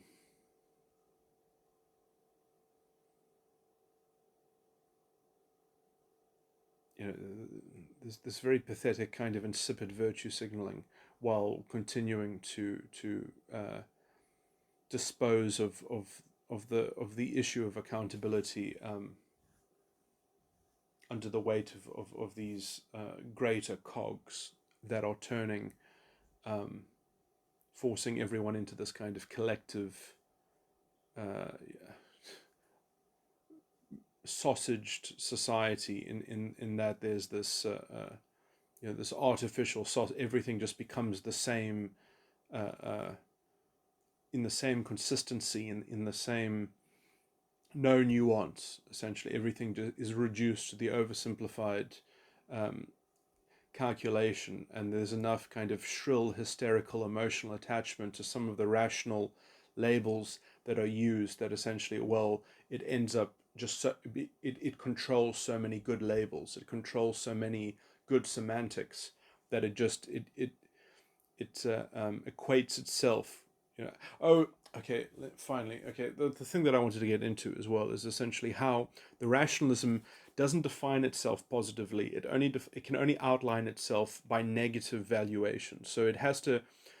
You see this with social justice. Social injustice is almost exclusively defined by social injustice. It's defined by what they consider to be wrong. They don't have a definition of right. Their definition of right is just the opposite of what is wrong. Like that's how they formulate it. They don't have a positive creative image that they actually have to be inventive about or create something or work out how it works. For them they just have to work out how something shouldn't work, or the things that they label um, as working that shouldn't exist. So they have this kind of always this negative, corrosive thing, where they're not grateful for anything. They don't have the requisite gratitude for the functions that things fulfill, and then the idea is that if you just explode things, that somehow something better will take its place, almost organically.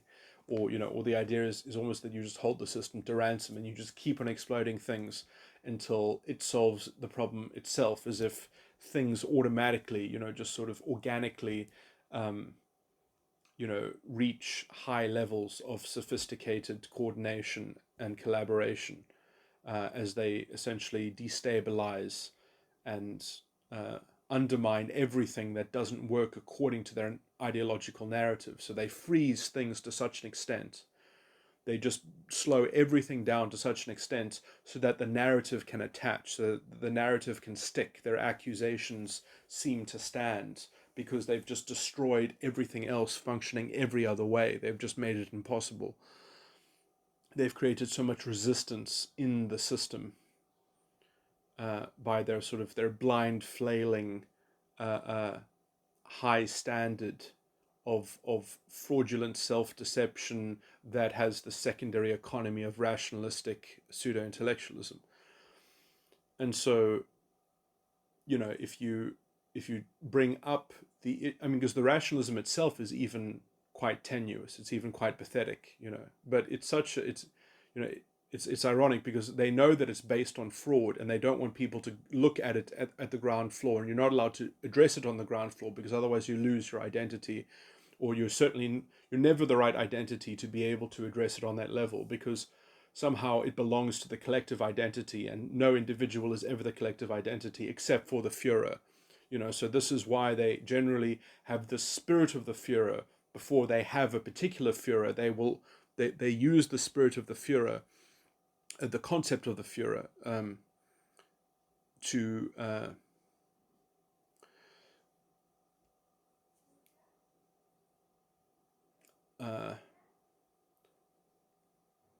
underwrite the missing accountability. In some sense, the accountability will only come to the system when we've stabilized politics with the invention of the Führer principle. And this is essentially what the pseudo-intellectual rationalists are trying to do. They're trying to find a stable Führer principle, which in some sense it usually is the agent Smith assimilation game is generally what the Führer principle is. This is why the SS thought that they were all in the image of Hitler, and why essentially in the end they would have even purged the German people, leaving only the SS, the true believers, the true core of the Aryan nation and the Aryan blood, because it always has to have this purity. It has to, and that purity has to be uniform in some sense. And so at some point, if it's not actually engaged in antagonism against people that refuse the alignment of, or the extension of that rationalism, and its continuing alignment with all facts, if you oppose that, then you are trying to undermine the revolution. This is what it becomes. Um, and I mean, really, when you're in these levels of depraved dishonesty, you're so far removed from any kind of practical assessment, any kind of realistic interpretation of anything. It's just, I mean, what is there? There's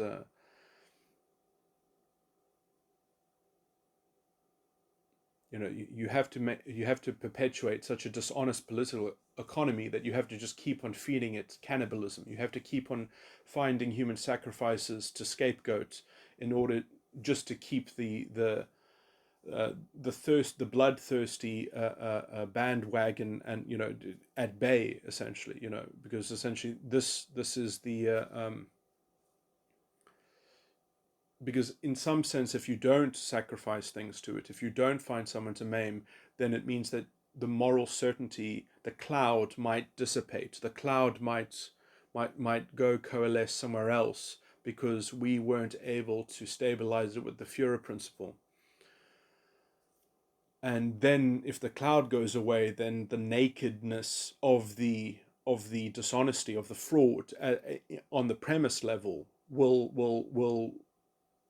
be there naked to be seen, and no one wants to confront that. I mean, so essentially it's part of the political game to not capitulate it. And if the political class is not capable of capitulating on this level, I mean, generally, historically, it's never been able to capitulate by itself. It's always had to be defeated in war. And, it's usually been so toxic and aggressive that it has at least it's at least it's created the seeds of its own destruction, because it is fundamentally a malevolent force. It is fundamentally unsustainable. It will flail. It will even implode on its own level, on its own cultural level. It will implode. Um, I do think that these cultural flare-ups, this is, I believe, what probably led to the end of the Mayan civilization. Um, you can see the human sacrifice. I think that culturally it manifested in a different way, but in Nazi Germany it manifested in a different way. Um, and now again, the same psychological thing has emerged yet again. Um, but it will hopefully make a good history lesson. We'll be able to look back at this and we'll say, you see, the black fascists in South Africa ruined that country just like the Nazis ruined Germany. Um, it's not a race thing; it's a human thing. And if we don't get to grips with the kind of the psychological substrate of this, it's we're always going to be prone to it. Um,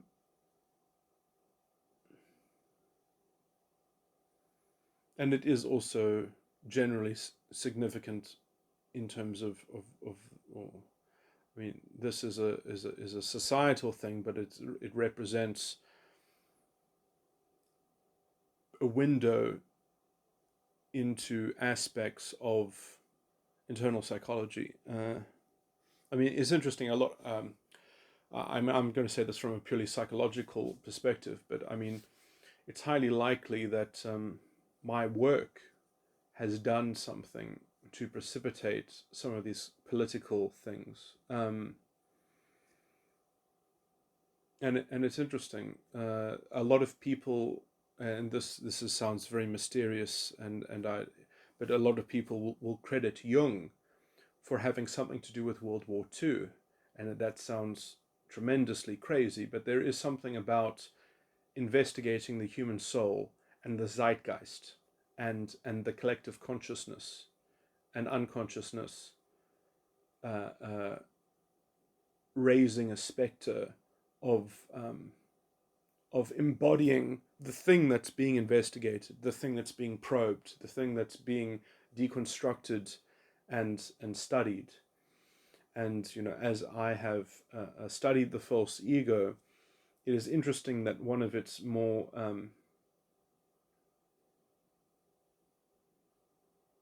yeah, I mean it's okay. I mean, I understand what I'm saying sounds superstitious, but it's alchemical. This is a kind of this is a myth in alchemy. So, I mean, I'm just basically reiterating another tale of that myth that because of Jung's alchemy, the Nazis sort of coalesced. And I mean, also, people forget all over the world, the Democrats in America were very much in lockstep with the ideology to a large degree. There were large sections of political consciousness over the world that bought into that kind of collective sympathy racket, which is exactly the same as identity politics, and it has re-emerged itself. Um, the philosophical, brittle intellectual edifice is absolutely no different. Um,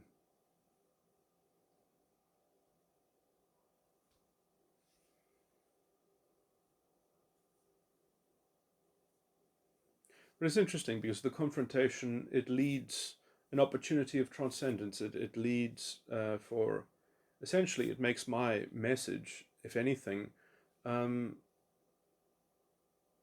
uh, more important. It makes it more relevant. It makes it uh, it increases the potential attention that my message might have, or at least my research um, and my insight. So, I mean, I just really hope that my research does get assimilated, it does get used, it does get um, my perspective does become a cornerstone of a civilization that is capable of weathering this storm. Um,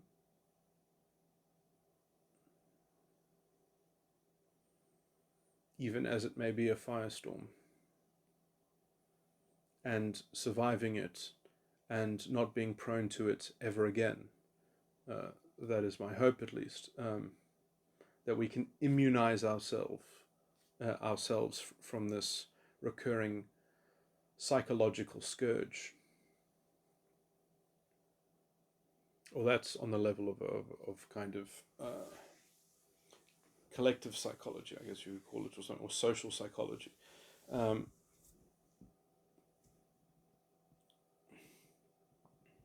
but yeah, it's an understanding about the individual components of the psyche, um, and resolving, issues in oneself. But obviously, I still have a lot of research to do. But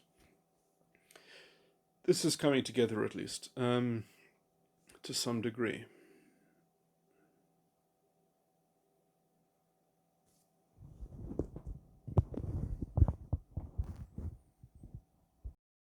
Okay, so I just want to further elaborate on some of the aspects, just to make it more clear, because I'm sure that actually, when I get into these long explanations and I don't get into like the functional description enough, that it's probably not adequate in imparting a true understanding. And a lot of the stuff that I say about the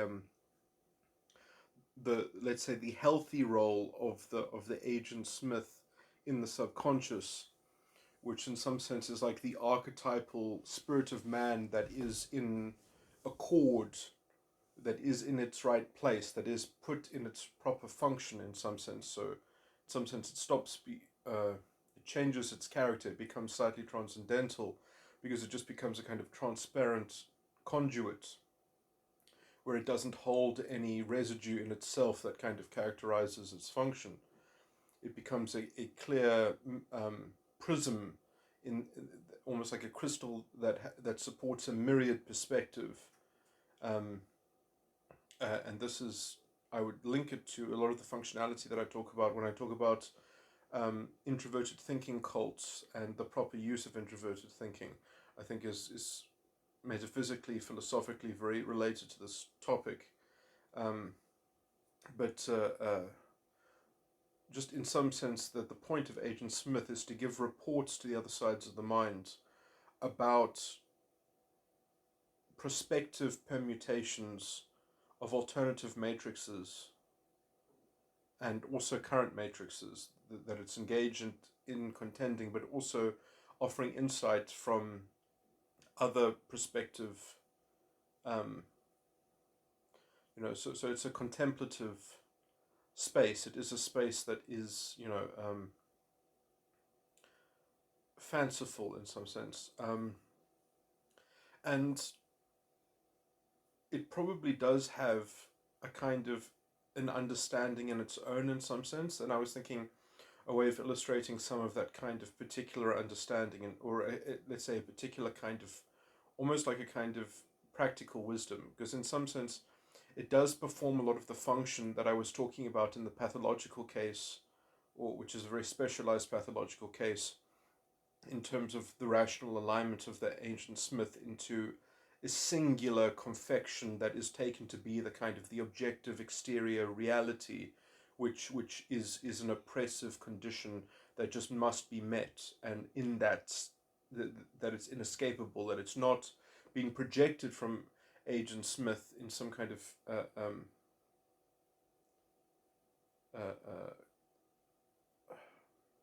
conducive, chosen contemplative permutation, but it's imposed from a kind of mythological, worldly imprint that is impressing itself upon the subconscious from a kind of exterior fact, a kind of exterior materialism or something like that, that defies the internal structures of the psyche.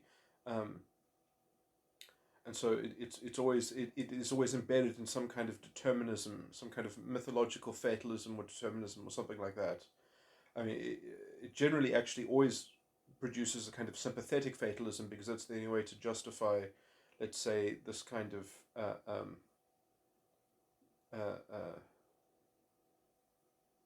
this kind of rational substitution of actually grappling with the real thing directly. It's like, no, we can't get direct. It's almost like the skeptical kind of complaint that we can't get direct contact, so we have to use a kind of indirect heuristic. So we might as well make it one that we cede all of our faith to automatically, blindly. And there might be a competition between some versions of blind faith, but that's all there is. And so we better just pick one that we don't mind enforcing onto others, and as an orthodoxy or something like that. But okay, sorry. There's a better way of depicting some of these issues, which is that, in some sense, the reason why the cloud agent myth rationalization is pathological is because it's confined to being under the cloud, and anything under the cloud, covered by the cloud, as it were, is just assumed to be in alignment with the ego function's moral authority, or moral certainty that it portends, and the cloud is fundamentally disconnected from any kind of it's an exterior phenomena to the subconscious. It doesn't have a clear relationship. The coverage of the cloud is somewhat a kind of serendipitous, divine sort of alignment, a cosmological revelation in some sense. It's a kind of pantheism. There's a fundamental pantheism in the kind of in that pathological structure that I was kind of describing, in terms of the being obsessive about this rational alignment of everything that fits under the cloud, and therefore that's all that needs to be done is to just correlate all the facts that fit under the cloud, and anything beyond that's not covered by the cloud is just fundamentally not commensurate with the human condition in some sense. It's just a different matter altogether. That there's nothing, you can't confront the issue of accountability directly. You have to just consign yourself to a kind of secondary substituted project or something. Okay, the thing that makes that pathological is because of the distinction between what's covered by the cloud and what's not covered by the cloud. It doesn't, in some sense, it consigns everything that's not covered by the cloud, is a kind of like it lies to itself, because fundamentally within its own internal philosophy it knows that it's an unknown unknown, but it has to pretend that it's a known unknown in some sense, that it's unknown, but it's known that what is unknown is like is not is not relevant, is not pertinent. So rather, it's not a known unknown, but it's an unknown known, which is a paradox, which is something can't be an unknown known. Uh, Something can be a known unknown, but it can't be an unknown and then also known. Um, so that is the kind of and that is essentially what the rationalism ends up confecting in some sense. And so that's why they're so good at sophistry and diversion and sort of invoking the moral certainty that being covered by the cloud portends, because that's all they have. That's to use to facilitate their corrupt intellectual secondary economy, as it were. But you see, it's that issue, right? That essentially makes the agent Smith. It's that arbitrary distinction, as it were, where it's that internally incoherent position on that point, which sort of makes the whole thing lose fidelity. Essentially, you're only interested in investing yourself in that kind of intellectually dishonest system is because you know that you have to avoid the deep fraud that's going on in the inner child and its secret collaboration with the cloud and its secret link to the cloud, which has to just be completely swept under the rug. There can be no mention of that. The cloud must just be a common sense, apparent fact that's just beyond question. It's beyond investigation. It's beyond consideration. It just creates endless exasperation to even think that you can negotiate with the cloud. So and that's just more of the rationalization, essentially. That all is the confected rationalization that keeps this religion of this serendipitous cloud that happens to cover the rational project. Now, essentially, if the agent Smith was unbounded by being covered by the cloud, if the agent Smith could actually operate pervasively, didn't have to be a kind of bounded police officer, but could be a kind of general investigator in a kind of creative sense, that could investigate contemplative permutations of other potential alternative matrices as well, and give sophisticated reports on that scale, then you can see that Agent Smith has a more secured uh, uh, so I'm trying to think of a word that means uh,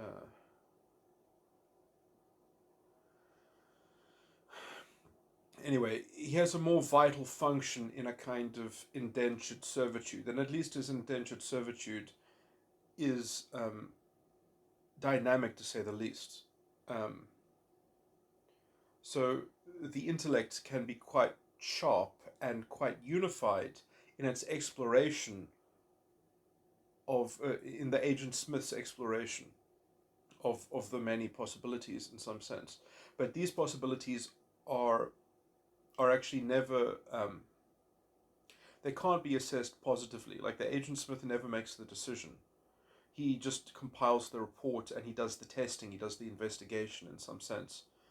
So he kind of feeds the data, he streams the data, but he is emulating the experimentation contemplatively, subconsciously. So those computations are very important because they um, generally in how they're being judged. What the data, what the raw data actually is in terms of what Agent Smith is relaying, is the points of failure, is the points of um, what's another word for failure that means that like it like the non-starter, the the non-starters, the the fatal um, uh, so in some sense the Agent Smith becomes a very sophisticated technical troubleshooter, and in some sense he is there to ensure the fidelity of the picture that is being relayed. So the picture is being judged by the other sides of the mind. It's not being judged by the Agent Smith, but the Agent Smith has to kind of vet it, has to kind of um, essentially, he can't relay pictures that are defective, or he has to point out what those defects are. They have to come with those caveats attached that essentially in these contexts the convergence in this picture, he can't judge what's happening in the picture, but he can sort of lay out certain caveats, and in some sense he is the relayed voice of the other side of the mind to the other side of the mind. In some sense, the Agent Smith is the transmitted communication from the one side of the mind to the other side of the mind. And I don't know if what I'm saying is even fundamentally wrong when I say this, but perhaps he can also give a tentative diagnosis in terms of feeding a relay back to the same side of the mind that has issued a request or issued a judgment, but the judgment keeps on sort of creating a kind of a tautological, self-referencing, self-recurring, um, in some sense, he might, in some indirect sense, be able to troubleshoot an internal defect, an internal misalignment, an internal dissonance within just a singular side of the mind, using the converged space as a kind of as a petri dish. Um, but he can't directly, in some sense, he can provide a voice of an amalgamated, of many potential permutations, of many potential possible contextualizations that frame an amalgamated perspective between the inner child, um, or the unconscious side of the mind, and the ego function. And in some sense, I mean, that's what the feeling body does. That's what the social mask does, or at least your own contemplative image of the social mask, is that it allows you to hypothesize in some sense. And it also allows you to do immediate calculations that are less. Hypothesis means something. Hypothesis has to be treated very, very carefully. Hypothesis is not constrained enough in people's understanding as it should be. It's really a bit of a tricky beast, as it were. But there are forms of uh,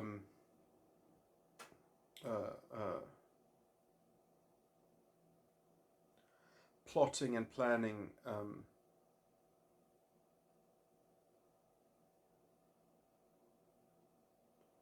They don't necessarily have to get into.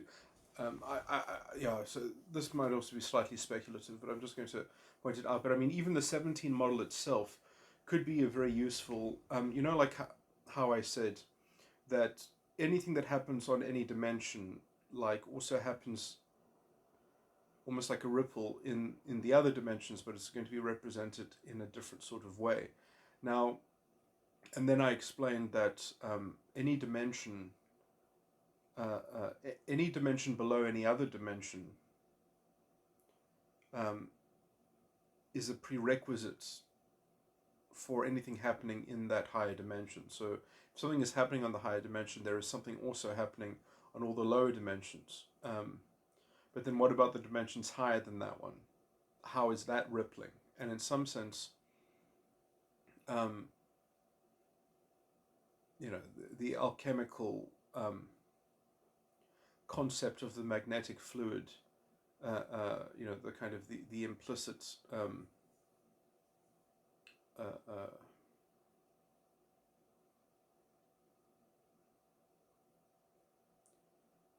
uh,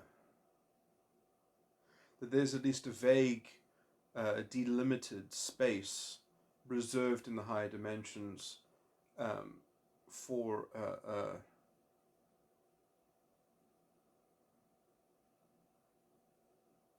a certain possible energy uh, uh, to emerge in a more delimited uh,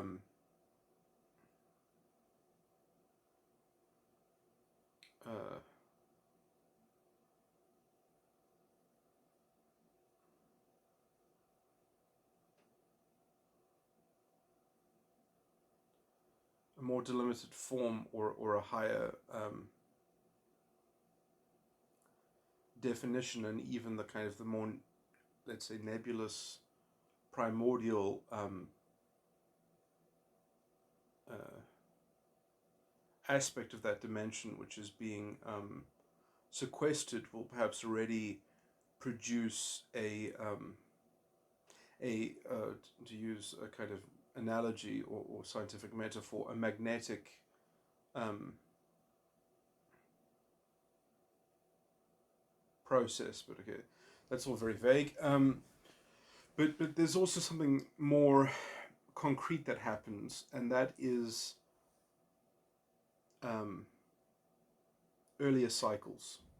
So the 17 model is itself also a kind of fractal, where the 17th dimension is the point on the pyramid that becomes the center of the base at the bottom of the first dimension. And in some sense, then you can that the 17th dimension is all the other dimensions combined, um, creating a point, a singular point, a granular particular a granular perspective that is made up of pure particles, of purely solid particles, which can be summarized as a single particle, therefore. And this even has an analogy to perhaps, what is sometimes called in the scientific sort of theory, the God particle. But as in the starting point of the Big Bang. But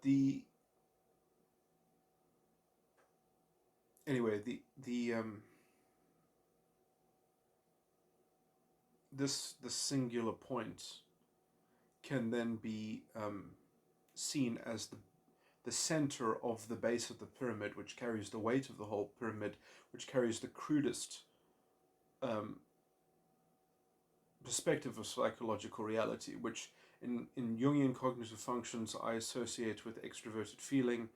And this extroverted feeling, can give it other one-word titles. In my uh, in my prepositional construct of the first dimension, it takes on the form of grammar. What will be? So what will it be? What things will be? To put it in the tense of a question, what will be? So to ask what will be, another one word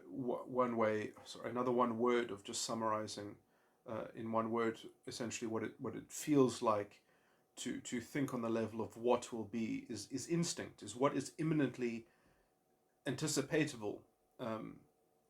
So extroverted feeling has that very immediate sense of potential, but also precipitated from a whole string of causation, a whole string of deterministic perspective. And so what will be is actually fundamentally a hypothetical computation, because fundamentally is problematic, because I mean the whole thing about what will be is that it's premised on what. The question will first, for what will be, the question is well, do you have a solid codex of what things even are? And that answer is essentially only precipitated in the 15th dimension of psychological reality, which I would associate with the Jungian cognitive function, introverted sensing. But and there are lower forms of dimensions that have other forms of introverted sensing, and to go through the whole story of all the 17 dimensions is I've got lectures that I've got recordings that go into that. That I don't even think I do all of them. I think I went up to about like dimension 13, 14. But anyway, so these dimensions. Okay, I'm just trying to get into the point of illustrating that essentially there was an old cycle that made its way up to the 17th dimension and then started again as a new Earth. Because the first 8 dimensions correspond to the Earth, and the last 9 dimensions correspond to the heavens. So they're more ethereal in their metaphysics. So dimension 9 to dimension 17, these are all things that essentially only exist as mental constructs. They only exist in terms of consciousness. They don't exist in terms of a kind of medium in which consciousness can duplicate and transcribe from consciousness. Essentially, the Earth is the medium in which I'm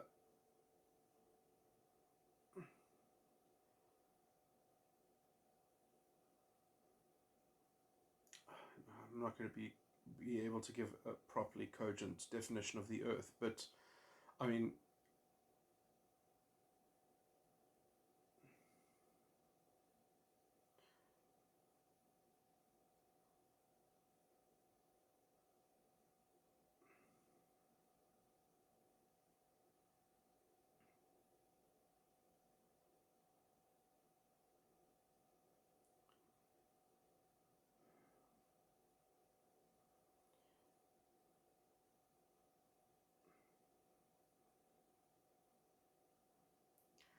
yeah, it's too complex, and I feel like I haven't introduced enough of the other things. I could give a summary, but it would just sound so esoteric and pathetic that I don't want to give it.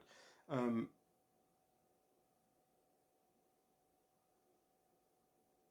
uh, Let me think. Maybe I can upgrade that somehow.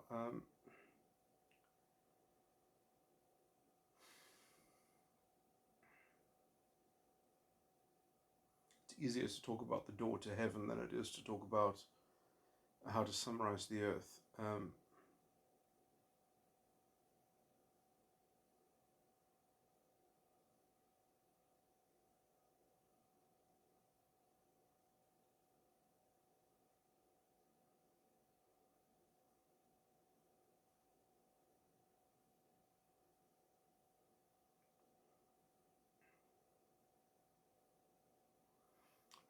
The Earth is actually far more peculiar, and therefore it's problematic to summarize, because to summarize it um, is to aggregate a lot of these very disparate elements, and so it doesn't summarize into a it summarizes into a system that is already quite um, uh, dynamic. So that's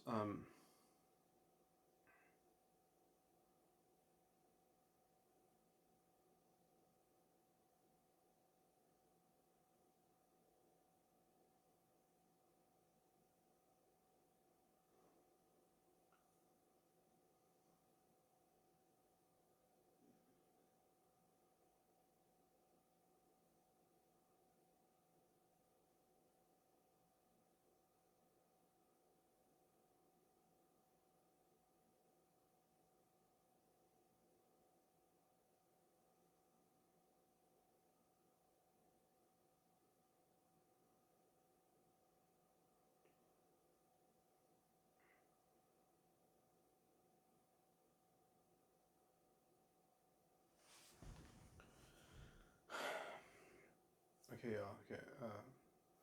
Let me just move on. Anyway, I'm just trying to get to the point where essentially there are old cycles of functioning that are essentially so in some sense there is content that at least the dimensions are already attuned to in some sense, and so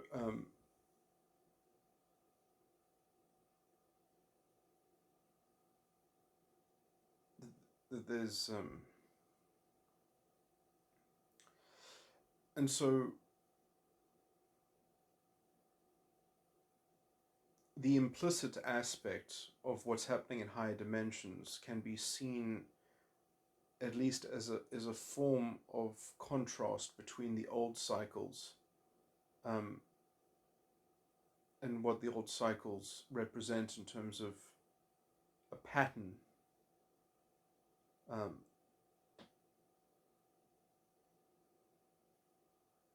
it's interesting that actually is almost driven from the earth, from the eighth dimension specifically, which is a form of extroverted sensing. But anyway,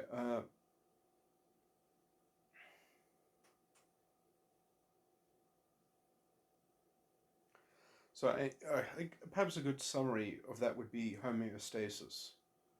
So essentially, there's a kind of the eighth dimension is sort of banking on a kind of perseverance on the level of to make up an adjective as a metaphor for this is to sort of preserve a kind of homeostasis. So because of that homeostasis being exuded from dimension 8, there is a propensity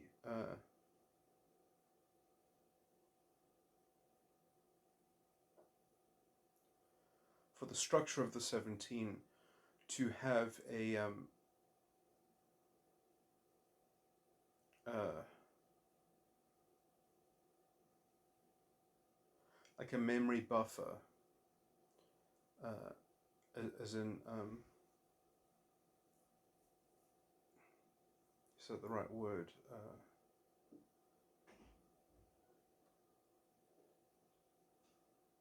A kind of a pool of short-term memory about a kind of systems consistency, um, which will in some sense represent a kind of um, conceptually I would describe it as a form of kind of like um, resilience, which can also perhaps have to do with what is being interacted when one has a habit, uh, when one develops a habit, that it's very hard to alter. It has to do with essentially this kind of this homeostasis sort of thing, where the dimensions themselves are accustomed to the experience of being uh,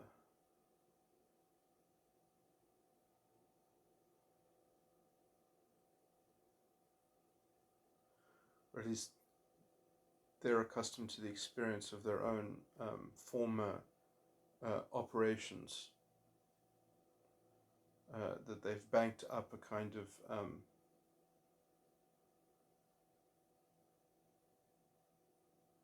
short-term memory buffer, or something like that, as to what was just at hand. Um, and so the value of this is that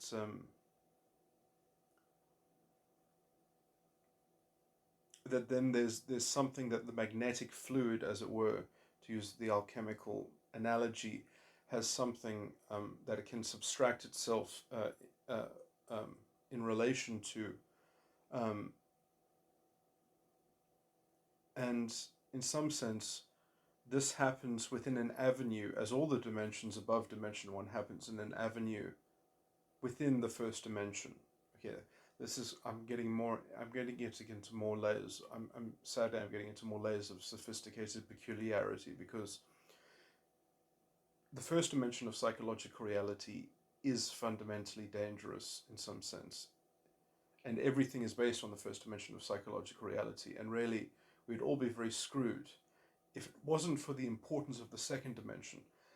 The second dimension of psychological reality is, in some sense, another one word of describing it is the spirit itself. So the first dimension is the flesh, and the second dimension is the spirit, and the spirit immediately lives inhabiting the flesh.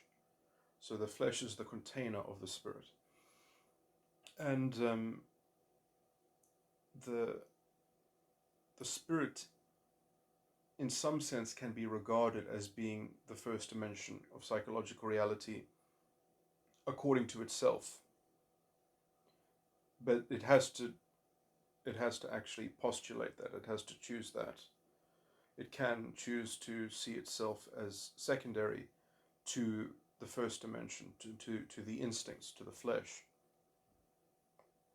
And so if it's not able to categorize itself in terms of assigning itself the role of primacy, then it relegates itself to hypothesis, and then you end up with a disembodied view of yourself. You end up with an imaginary self-image that is essentially, you become Agent Smith. You think that that's what you are. You're not anything else. Because the other constructs essentially are only maintained or inhabited in as much as the understanding hasn't assigned the prevalence of the seat of consciousness over to some kind of rational reduction, which is regarded as being deterministic over the mind. So, the second dimension of psychological reality can... Now, in some sense, the second dimension of psychological reality has to also understand that it is the second dimension on some level, and so it has to make an account of that. And the way to make an account of that is that it actually has to deal with the humility imposed on it by the faculty of hypothesis, and it has to learn how to deal with that without deflating itself to the point of subjugation. And that requires a fine understanding. That requires a sophisticated, nuanced understanding. And I'll just illustrate that. That's essentially the realization that you might be wrong. Your understanding might be wrong. That's all. So, keep your eyes open. That's all you can do. It doesn't mean that you need to have hypothetical certainty in order to have an understanding, a valid understanding.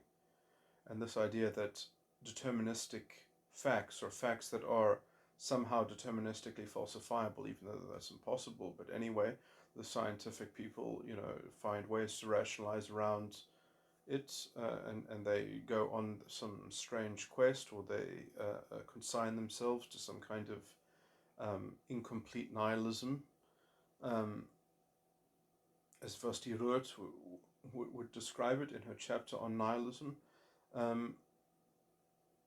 Okay, anyway, I think I've dealt with what I wanted to deal with, but it is peculiar, but essentially it is interesting that you can actually get to earlier dimensions. You can get to higher dimensions of psychological reality using essentially earlier cycles. And if you do have to go through an earlier cycle, it's happening within the first dimension. In some sense, you never go lower than the first dimension. So if you are going higher than the dimension that you're at and saying, well, how is this dimension, something happening in this dimension, happening in a higher dimension, you're actually accessing it via the first dimension. You must not forget that. That's a little snippet of a theoretical extension that I've never elaborated on before, but in the general deep theory of mind, secular philosophy, that I can sort of talk about, you know, false ego sort of issues in general terms. That's a it's an interesting uh, uh,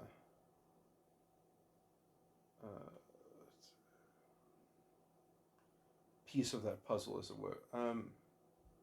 Okay, now I'm going to stop this recording. Okay, now I'm just going to continue to sharpen up some of these descriptions because, yeah, I mean, in my mind, reviewing them, I can come up with perhaps a more illustrative dynamics that I think make some of this stuff more clear. Although I've vaguely covered this already. So. And I also want to go back and sort of sharpen up and also clean up something that I mentioned a few, perhaps many recordings ago, but I think it's worth it to sort of revisit it just to correct the minor inaccuracies. So the the thing that makes the Gog armies so terrible um, is because they are stuck in having to be covered by this cloud religion, which um, manifests as this rational alignment that everything has to be in alignment with their web of excuses of why things must be covered by this unitary cloud.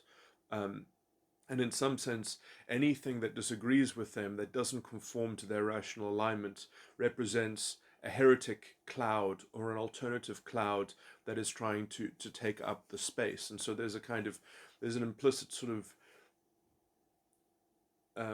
move into creating a kind of some kind of rationalistic, heuristic, sort of conducive convention of truth conduciveness to measure which cloud should have dominion in some sense, and that is the kind of whatever style of sympathy or excuse that's woven into why this cloud must be settled for in some sense. That's part of the rationalistic alignment. That's why essentially the intellectualism is always most easily confected when it's got this tinge of envy, when it's got this tinge of a kind of a negative value system that outlines them as being the only excusable sort of rational supplementation of the systemic oppression or and essentially all of this is obviously premised on the absconding of the principles of self-determinism and accountability and responsibility. All those things get sliced up as the cloud religion reigns and covers this rational culture or this culture of rationalistic alignment that has to continue to adjoin more symmetry with it, because essentially it doesn't have an essence, because it's all premised on this kind of fraud of the missing responsibility. So if it's competing against anything else that disrupts its rational alignment, it immediately interprets it as a competitor cloud religion.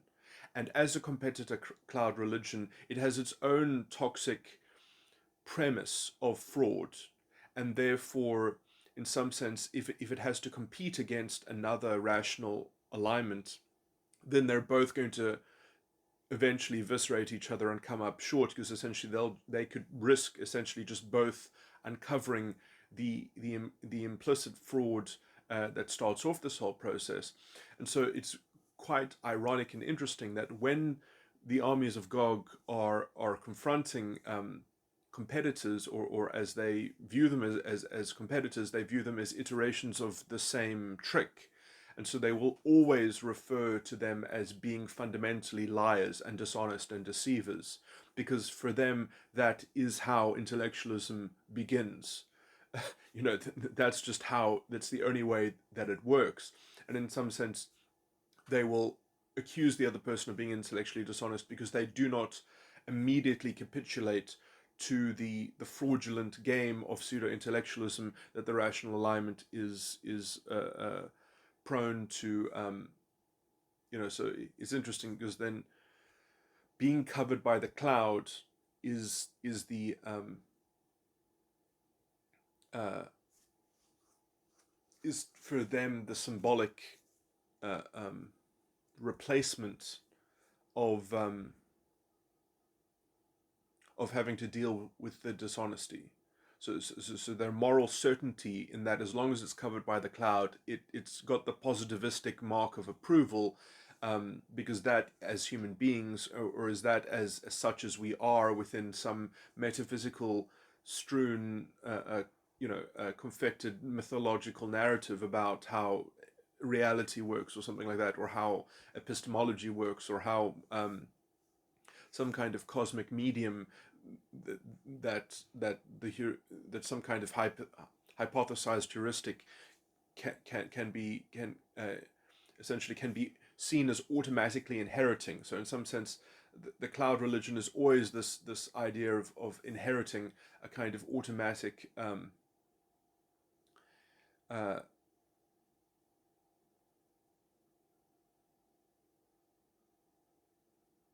um, piece of the of yeah, anyway. So yeah, I just wanted to emphasize that essentially, if they are so corrosive, because essentially, and I mean, there are very easily issues and conflicts which are essentially two versions of the same thing clashing. Um, that there will be some ideologies which fundamentally, um, some beliefs, I mean, even so-called Christians, can have this same kind of um, rationalization, because they've got a world picture, they've got a world view, which has the kind of this baked in premise of dislocated and dispersed responsibility that just gets sort of fed into the mythology itself. That just gets sort of baked into some kind of exterior conditioning and imprint. And that you have just inherited part of the story, part of the narrative, and you have to just sort of play your role and rationally line everything up, and just make sure that you continue to be covered by the cloud. That is the kind of the Gog maneuver, and essentially, you're always complaining that other people, they don't have every piece of the narrative. In some sense, the thing that makes the Gog temperament so terrible is that it is this commitment to what I would call the cloud religion. Um, that there must be a cloud religion. That is essentially the edge that makes it so sort of sadistic, because they've already committed themselves that they must be covered by some kind of cloud. So if it's not this cloud, then so they always want a different cloud to function under the auspices thereof, so that they can continue their game of essentially of continuing to extend some rationalistic heuristic that just keeps on finding more alignment. Um, and then they can say that symmetry is is a justifiable substitution of doing anything epistemically sound, or anything that doesn't have a fraudulent premise. So they've already made peace with the core um, dispersion and surrender of liberty and self determinism and responsibility. Um, And in some sense, the only internal conflict that they have within the armies of Gog, and perhaps it's the difference between the generals and the soldiers in some sense, is that the generals, ironically, or within my own metaphor, it's ironic, at least that's probably the wrong word, but surprisingly, the generals are actually the kind of the the Agent Smith assimilation, Agent Smith in the mode of the assimilation mode, of just making everything like a single, solitary, unitary middle ground of a kind of confected member. So essentially, the cloud religion comes to reside in a singular way of being that must just be proliferated, and it's in some sense it's like the inverse of Jesus Christ. It's like the cloning of the spirit of man in some sense, where it's averaged out and aggregated out and evened out. Um, so that, which I mean, the metaphor falls apart quite badly, because in some sense I would just say that the Agent Smith assimilate in the assimilation mode is somewhat like um, at least a candidate of a Führer principle, is a kind of Führer principle, is the kind of the spiritual metaphor of what the Führer principle looks like in the realm of psychology. So it's a bit of a unwieldy metaphor, because, but I mean, in some sense, you can see it in the prescriptive. It's when people have got this, they've got this confected moral certainty, and then they actually, usually they don't go this far, where they say, okay, well, actually, it's not just that I'm angry and I have these accusations and these ideological complaints. They actually say, okay, now look, if everyone just follows these rules, then that's the solution. That's essentially the Führer principle, and everyone must follow these rules. In some sense, they've kind of got a foot in either camp. They've got this idea that, well, the rules that we have are good, but they're not enough, so we need more. And so they've kind of got the best of both worlds. And that is the kind of hodgepodge that the cloud religion is naturally going to generate. I mean, this is why, for instance, the only way to stabilize this kind of weak, pathetic, intellectually hollow culture is if you do the tricks that the KKK do, which is that you have these grand dragon wizards, and you have these really, mysterious, mythological sounding titles, because you need a fake mystery in order to stop, let's say, the natural mystery of searching the clouds. You see, generally people would work towards maturity by having a kind of cloud contest, by searching through different clouds. But because people aren't conceiving of their ego functions in that way, they're conceiving of their ego functions as merely being the source and the place of holding a unitary religious zealotry in some sense. And so, because they are outsourcing their ego function from, instead of searching the mysteries, uh, for them, it's not a mystery. It's a it's an instrument of covering up the absconded uh, um, principle and the fraudulent premise. So essentially, the certitude about being covered by a cloud is itself uh,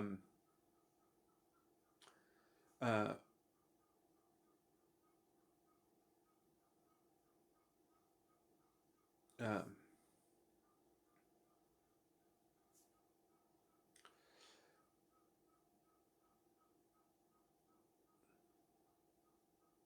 the transcription of, from the subconscious point of view, of a confected relationship, of the stable, contrived device or mechanism, um, which essentially empowers Agent Smith to do a form of rationalization, which then has a kind of um,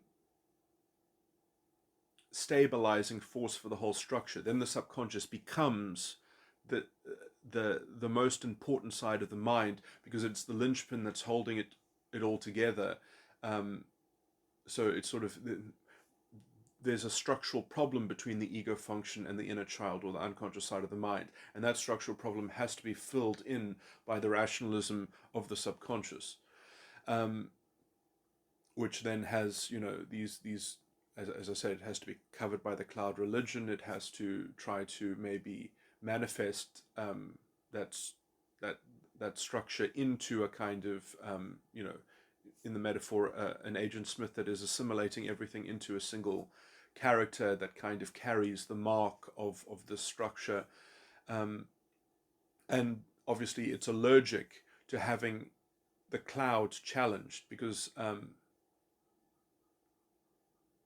or even thinking that there could be alternative clouds, or a kind, it is very interesting that in the just following on from these sort of metaphors, to go to add in a thing that comes from scripture, that it says the Son of Man is coming on a cloud. He's on a cloud. He's not in a cloud. He isn't just a voice in a cloud, but it's hiding amidst all the clouds in some sense. And that is the how the mystery is unraveled to eventually I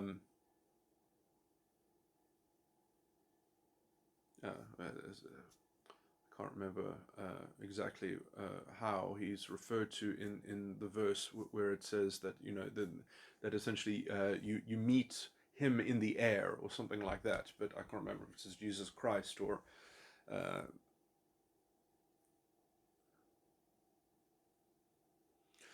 but anyway, the Son of Man is coming on a cloud. And if you are always just covered by the same cloud, you're not looking very far. And you're not going to find the cloud that's going to, in contradistinction with the other clouds, sort of precipitate the water. And in some sense, you have to have a kind of water principle point of view over the myriad of clouds. And although you might find him on a particular cloud, it's not that he, the whole thing, finding him on a cloud, or that he is coming on a cloud, is that it's not the cloud is not actually important. It's already inside of you in some sense, and the cloud, the mystery, is just is just the kind of the key of the prime thought and the prime thinking, as it were.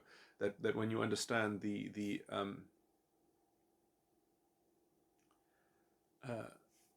liberty that prime thinking precipitates, that the creativity, the inventiveness, the ability to sort of just reframe a lot of these self-forged manacles.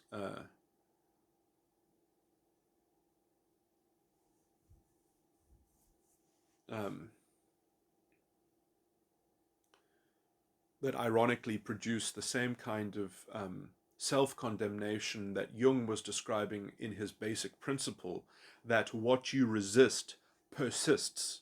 Your resistance is the mark of its persistence. It is the inculcation of its persistence.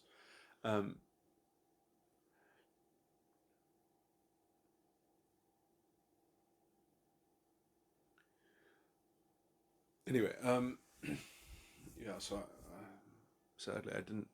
That could be neatened up by someone rethinking over these things themselves, and sort of. But okay, let me just say again that the most terrible thing about Gog essentially is that then when they come across anything that is asking it to sort of they will treat every cloud as it should be the source of a cloud religion. And so if you give them any kind of ego function negotiation, they will interpret it as a competitor cloud, and then they will say it falls short or it's heresy. So the immediate kickback will be, oh no, that's heresy to my cloud. So obviously it's unacceptable and it's wrong because it doesn't fit into my rational alignment. And then that doesn't even offer itself as an alternative cloud religion. Um, and it certainly doesn't factor in to these rational so-called facts, which so in some sense they're framing in terms of their use of the ego function, and then they will call you also fraudulent and dishonest and deceptive, because for them um, the only thing that you're allowed to be fraudulent about, and the only thing that excuses rationalism on the scale, is disperse, the dispersal of responsibility and accountability. That you cannot see human beings as being responsible; they must only be responsible as some kind of categorization which is maintained by the cloud, as some kind of so that it can be tended and cultivated by their rational alignment, which is almost like a virus, and it extends this conducive web, um, which at the same time has this parallel web of a kind of sympathetic excuse machine, which is the kind of the metaphysical philosophical confection of of the justification,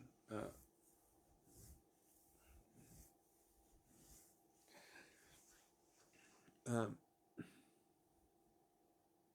which is some kind of mythology about history, or some kind of some kind of disgusting reduction about the essence of humanity in some sense. It reframes into a kind of semantic reduction of dignity that is commensurate with the rational alignment. This is how fascists can redefine democracy and even liberal democracy to being completely compatible with them, which they do, which the identity politics people do. Similarly, they define liberal institutions as being supportive of their totalitarian program, because what else is it for? That's the um, uh, and I should say totalitarian culture. Now, the thing that I wanted to go now this is quite. Um, so I mean, to me, it's always interesting how they can so quickly just dismiss other people's things that they say, because it falls foul of their supposed rationalistic web of being dishonest, um, and not and you see, this tells me that they know that their own premise is fraudulent, and they can't deal in premises, so they deal essentially with mopping up this issue from the kind of the moral certainty that the cloud religion must provide, that the ego function must provide a kind of factual, um, or at least a moral certitude that can endorse facts, or that can cover facts underneath its auspices. And so that there's this idea that there is this kind of divine representation that must take place, and that some rational alignments will enjoy that divine representation and some will not. And essentially, already there you have a kind of primordial Führer principle, uh, which some people have already developed into some kind of model of, well, this is the everyman. This is the model of how we should just all confine ourselves to some dimension of managing some issue in some particular way, and there is the set of and that is the kind of the overarching solution. And when you have that kind of practical, um, rational obsessiveness, uh, how does it this can be about anything and anything and anything, really it can, it can uh, it's generally in the field of conspiracy theory, um, and it really has to do with the style of the solution, the kind of the zealotry in which the solution to the so-called problem is singular, because there's generally, okay, well, now I'm also applying generalistic heuristics, so this is problematic, but I mean, I'll just say that, generally, um, I mean, many problems are good problems to have, because they are opportunities for fixing things that are far broader than supposedly the corruption. I mean, any kind of conspiracy, generally speaking, if there is any truth to it, um, you should probably be more grateful for the conspiracy, because even as terrible as it may be, it is serving some kind of function. It's not a conspiracy if it's something that's out in the open. It's supposedly secret, and if it's secret, that means that people are probably exercising some form of nescience. It's not that they're like the wool has been pulled over their eyes. It's that they're actually um, they're dependent on some form of exterior control. And I mean, this is the basic nature of the false ego itself. So, can we really be that harsh at controlling influences that at least aggregate out? I mean, imagine if freedom really did reign in an anarchical sort of sense, and in some sense, if you want to be responsible, um, you can already leverage the freedom that one has to um, to make the small concessions that one has to make in order to do whatever you might want to do anyway in anarchy. There is red tape, and it certainly is probably too much in in slowing down people and impeding them. And well, actually, the problem with red tape is not when it slows you down, it's when it actually completely cuts it out, when you can't actually do something entirely. And because essentially you've kind of got a government cartel sort of protecting an industry or something like that, or just protecting certain interests. But generally speaking, there are legal remedies to get around even legislation. Um, at least there are in the South African legal system, whether they're exercised or not. But the kind of, you can unlock radical liberalism legally to a large extent. The High Court has that common law um, vantage. Uh, in some sense, it is superior to Parliament. It's not a creature of statute. Um, and the common law rights and the constitutional rights will give you the powers to deal with that. Although obviously, the general culture has shifted so badly. The general legal framing has moved into the kind of totalitarian, rational alignment, positivistic corruption of everything, of institutional power. But anyway, the point that I'm saying is that it is possible to do what you want to do. You do have to kind of jump through some hoops in some sense, but I mean, I think we would want that. We don't just want people acting independently um, in a completely radical fashion and disrupting and perhaps causing harm to other people. I mean, I mean, I can just think of a few random examples, but there are many utilities that so-called, if there is a truth to conspiracy theories, that those conspiracies are actually um, providing some kind of utility, and they're providing a buffer against the self-destructive nature, as it were. And in some sense, you can also say, well, self-destruction is good because it lets people learn, but some forms of self-destruction are so, in some sense, badly, in such bad accord with the law itself. And when I say law here, I mean in a kind of a law principle, not even a particular law, but are so lawlessness in their own inculcation, in their own vision, in their own project, that they can actually find a way uh, to disperse the consequences, to essentially offload their karma onto other people. And then essentially you get into another kind of implicit, almost identity politics or GOG, kind of mechanism, where you are essentially just finding someone to scapegoat and blaming them. And then as you offload the consequences of your maneuverings, which aren't self-sufficient, which aren't sustainable, they require a human sacrifice of somebody else. They and and if you can say, oh, but that's exactly what's going on within the systems of control. Well, uh, I haven't found a system of control which it's not possible to, using your own liberal contract, remove yourself from and avoid and work around. Everything can already be worked around. The idea that it has to that you have to teach people how to fly when they don't even know how to run um, is itself a form of uh, the idea that you can just sort of teleport people into some kind of utopian future, and that if they just weren't prone to these conspiracy theories, then everything else would kind of resolve itself. It's actually quite the same as when I was saying that you have a when people naturally want to recycle on a collective level. Um, when I was saying that, when I was giving depictions about how ordinary neurotypical people have painful subconsciouses, and so they naturally want to re-stimulate their false ego circuit to try to sort of flush out what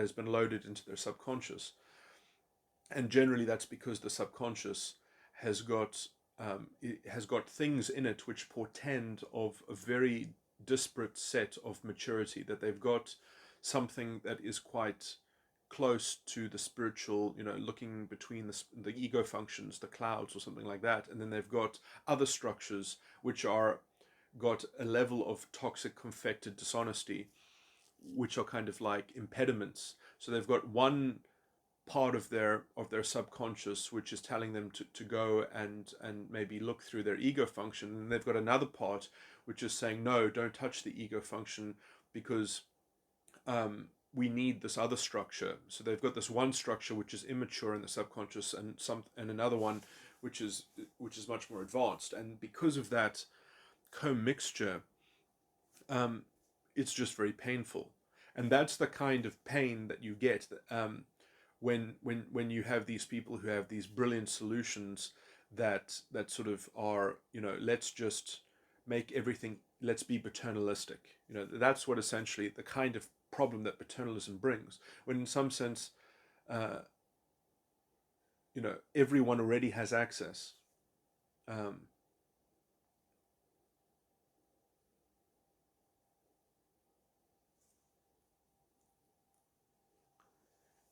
uh, to a large extent, but that does take uh, being able to articulate, uh, um, intellectually at least, functioning on that higher level beyond, let's say, the system of control or whatever you want to say. I mean, in some sense, uh, um, should you not be in the midst of the actual situation of the human condition? Should you really, um, you know,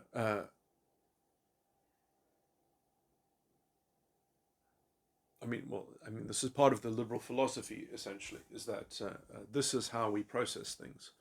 Because within the context of a liberal society, we can actually get through things. We can actually discover things about the human condition, and overall, using liberty, using freedom, we can actually purview and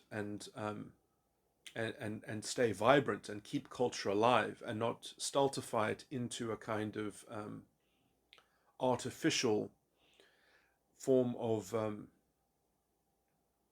kind of planned uh,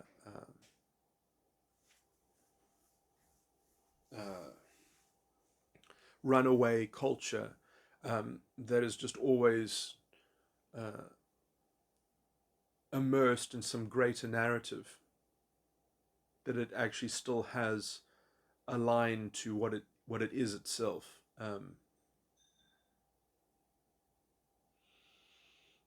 Because it can still see the levers and handles of control that it has over its own development, and over its, the culture is still a melting pot uh,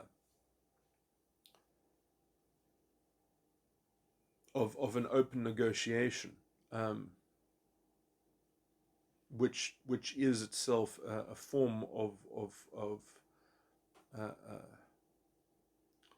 which can function as a crucible of truth, and also as a medium for for people being able to seek things and find them, because there is actually alternatives that aren't being um, diminished, that aren't being uh, ruled out, as it were. Um,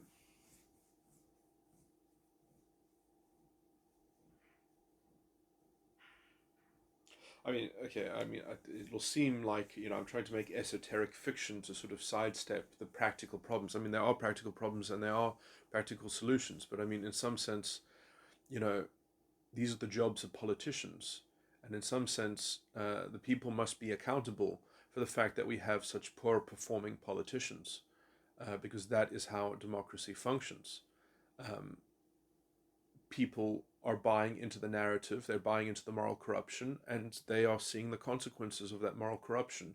Um, in some sense, it's an honest reflection. South Africa deserves the fate that it currently is embroiled in, because it has such a disgusting political class, of morally corrupt miscreants who have corrupted the constitution.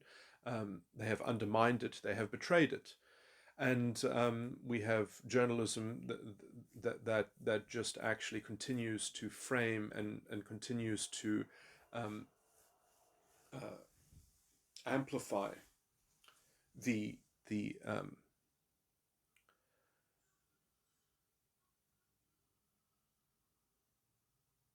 the general form of this totalitarian form of one ideology politics. That there's just one kind of ideology. In some sense, it's a kind of identity nationalism within a kind of transnational worldview, where your identity is your nation. Um, it's the kind of, it's no different from ethno-fascism in some sense. And because real politics has now been focused in terms of that essential ethno-national, what is essentially ethno-nationalism, in a kind of transnationalist worldview, we haven't been able to get account of real politics, in terms of just common sense responsibility and accountability. So um, governments before, essentially the only kind of inaccountability governments had as an excuse was friction with other nation states. But now it's the friction between identities which they can use to hide inaccountability or unaccountability and irresponsibility. So they can be irresponsible as long as they're protecting the pride of an identity. Whereas before, governments could only generally hide their dirty dealings, using the cover of a kind of national pride, that this other nation has done this to us, so we have to protect our pride, and then we have to give money to weapons manufacturers. It's that kind of, because we have to protect ourselves against. I mean, perhaps there is some truth to that. One does need to be capable of defending yourself to some degree, but like in terms of how much money is that just done in an efficient way, or is it done in a way in which um, it can't really be invigilated that well. Now we've got that on a proliferated scale, because the real politics that's applied to these identities are, they fall between borders, and so um, there's that secondary uh, real politics that can be used to pull the wool over people's eyes, and it dissolves liberalism. So we don't have a liberal politics anymore.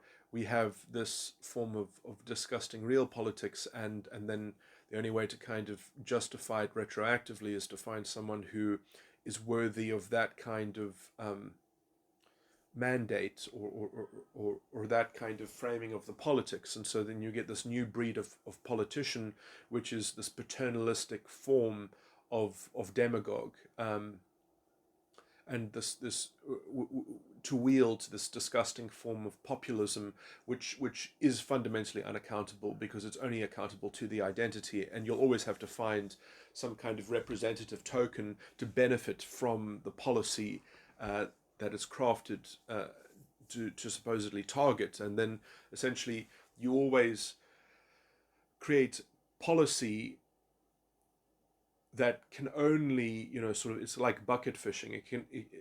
So you have to find the lucky fish that's going to be captured by the policy. You're not fishing in the sea where any fish can make use of the policy if they just meet.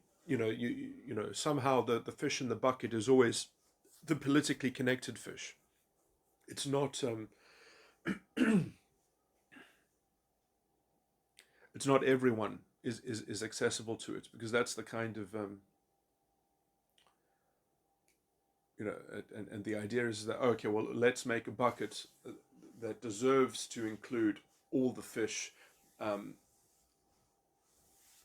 that would otherwise be captured in the ideal by this policy, that should be targeted by this policy. But the policy is so badly constructed, it can only serve for bucket fishing. Okay, this is too much of a mixed metaphor, but anyway, it does actually work, but it probably, it's too complicated.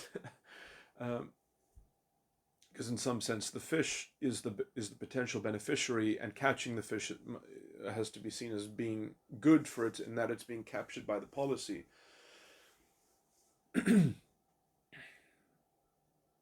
But there are only going to be a few fish in the bucket,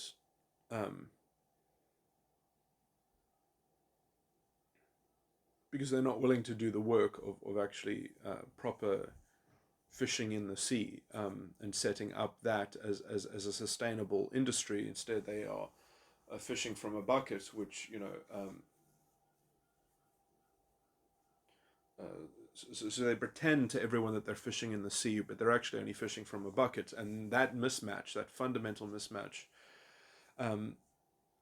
has to be kind of covered over by secondary economy of dishonesty, of rationalizing that secondary dishonesty, not even the primary dishonesty. They get these secondary sort of issues of rational inconsistency. So not only is it kind of like incoherent on the level that it's premised on fraud, but that it's also rationally inconsistent and cherry picked after that. And they think that, okay, if they can just fight that battle, then that's good enough.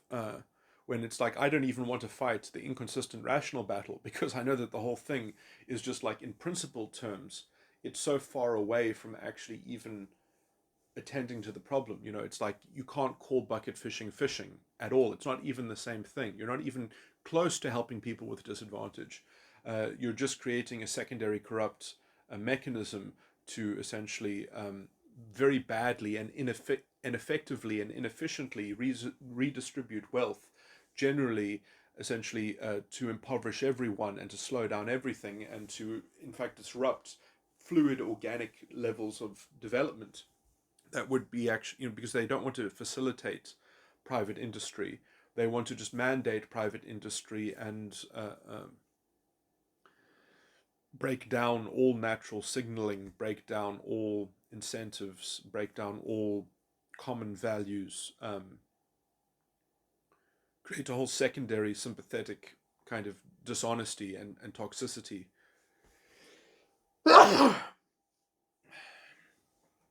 Okay, what else? Okay, now I think I've sort of flogged this horse to death. Was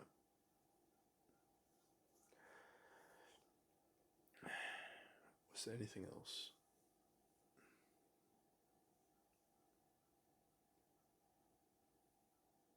I mean, sometimes I wonder if this is not what is depicted when it talks about, these monsters in Revelations stinging someone, and then it takes them like 6 months, that when they've been bitten or something by this monster, that they're in this kind of agonized state for 6 months. And I wonder if this bug, in some sense, this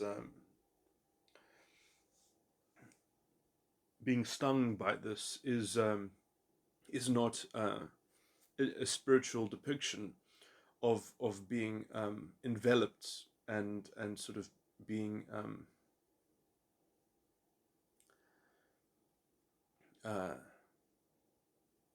having to sort of take this monster on the nose in some sense, because it has these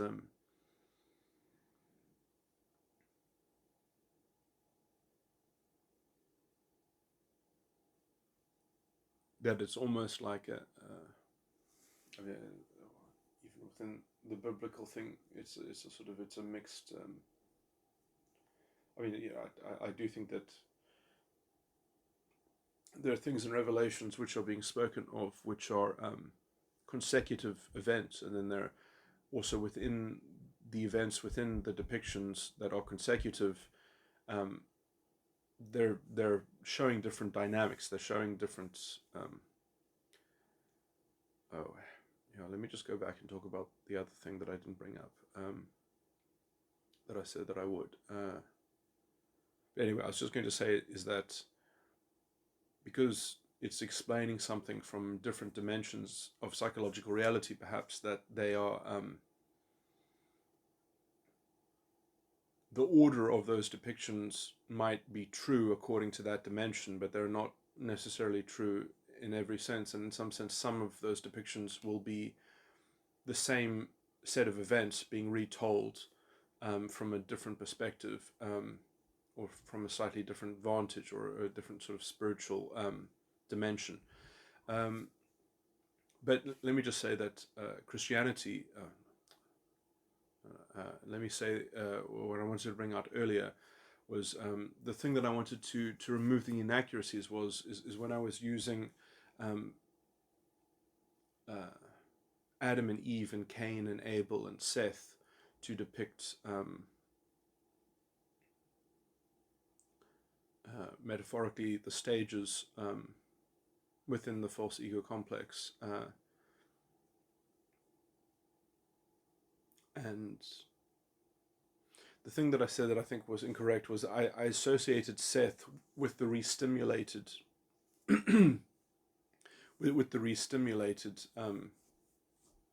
inner child or something like that, um, and that served my purposes there to kind of suggest that. And in some sense, there is a connection, because the trial and the sin will always, or the sin in particular, has a particular special relationship with the death and the lust.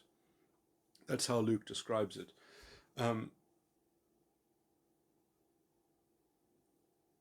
uh, it says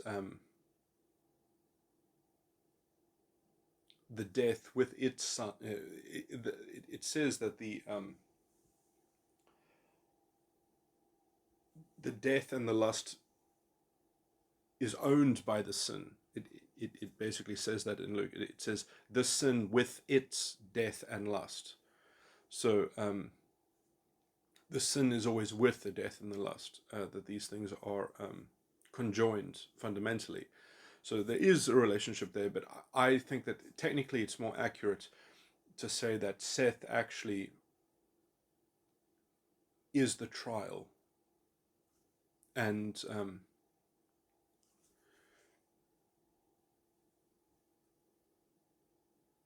anyway, that's it's not that important. But yeah, so I think that in the sense that Seth was born in the image of Adam, essentially to replace Abel, and essentially when Abel is fighting and eventually kills Abel, um,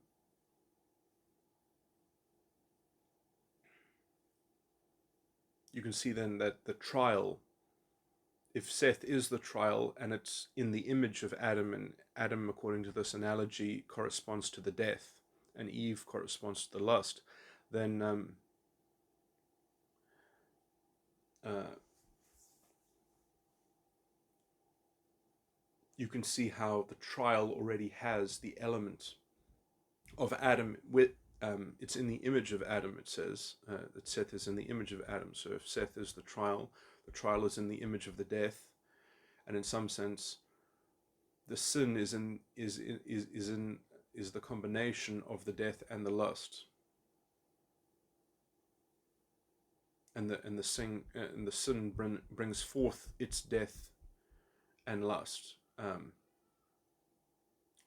So when Seth eventually sort of works out that he's not a resolution, so is Seth a real replacement for Abel? Is Seth a settlement? Is Seth able to actually essentially bring peace to this? He is born essentially of both murder and of he is born because of murder. So he kind of already has a kind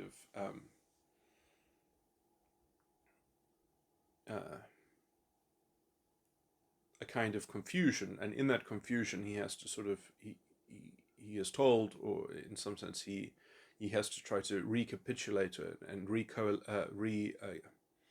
can't think of the right word, but recompose himself in some kind of original sense. And so he obviously models himself off of Adam to say, okay, well, let's just go back to the basics. Let's just go back to the start somehow. Let's try to go back to the start.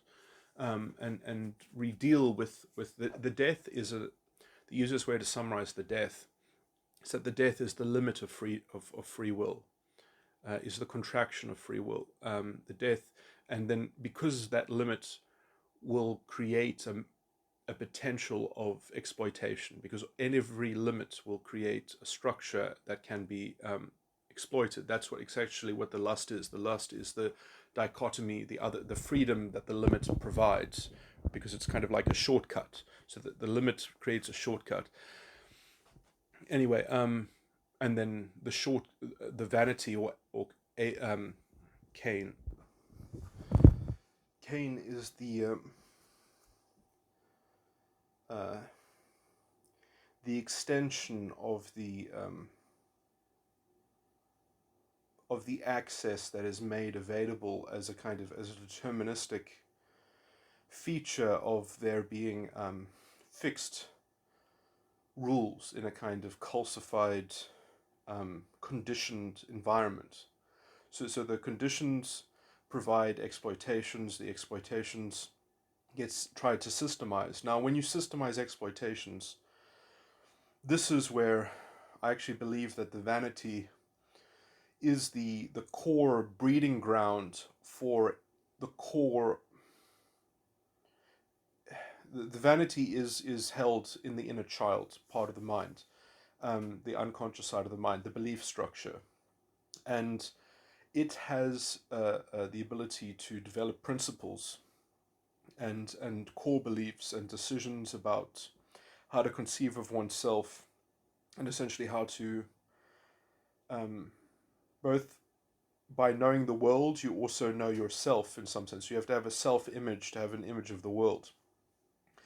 And I believe the height of eventually what happens is you have to develop a vanity that is capable of sacrificing itself. You have to have a vanity that is capable of essentially killing itself for efficiency.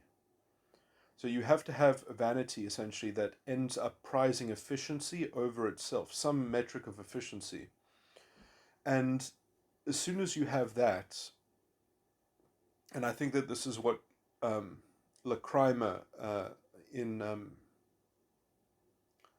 which I think is one of the descendants of Cain, even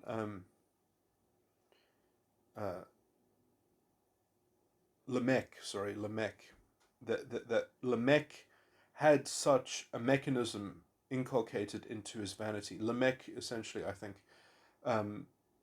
created the spiritual novation of a vanity that was capable of judging itself into a contraction. So he actually developed a kind of self-refining vanity, that the vanity was not just merely a kind of repository of exterior observations, but there was an interior space of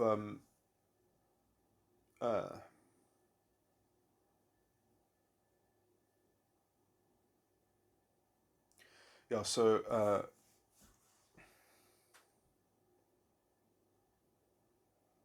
anyway, this is not that important, but anyway, so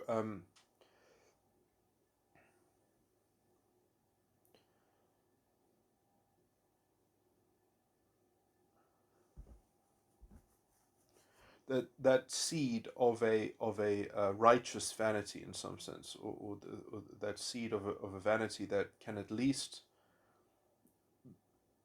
redeem itself um, by disposing of itself.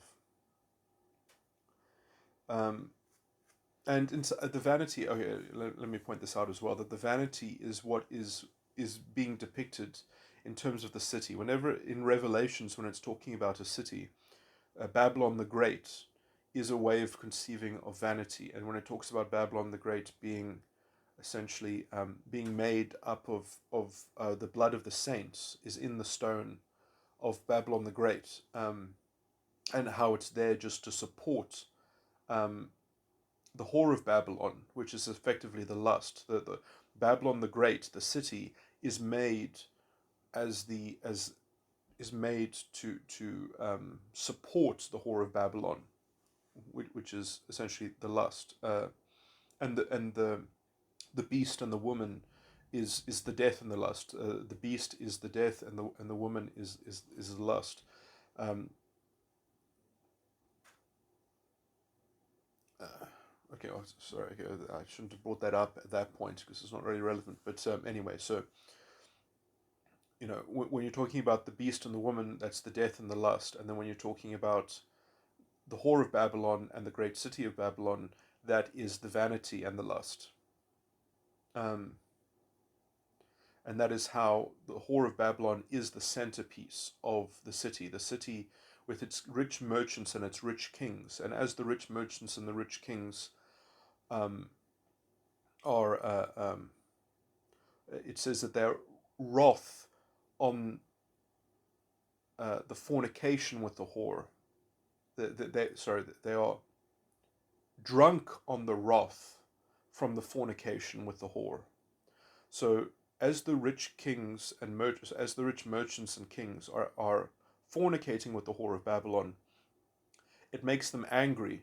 It doesn't gratify them, it makes them frustrated, because as they each are, in a sense, competing via her for dominance and for prestige and for so the rich merchants and the kings are the values that the city inculcates, the values, the vanity of how the image of the world, of how the world works, how clear is the image. They each have their different perspective. Some have their commercial perspective, some have they're the king of something. And so the kings and the rich merchants are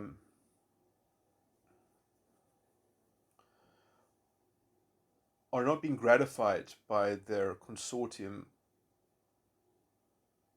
but they are drunk on it. They get inebriated by it, and they're not and they're inebriated by the anger that it provokes in them.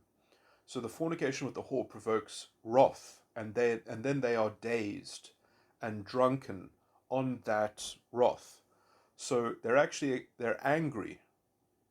They're drunk on the anger. They are it seems to sedate them. They are sedated by the anger that they get from fornication with the whore. That is a really beautiful, um, pristine view of exactly what's going on in the vanity.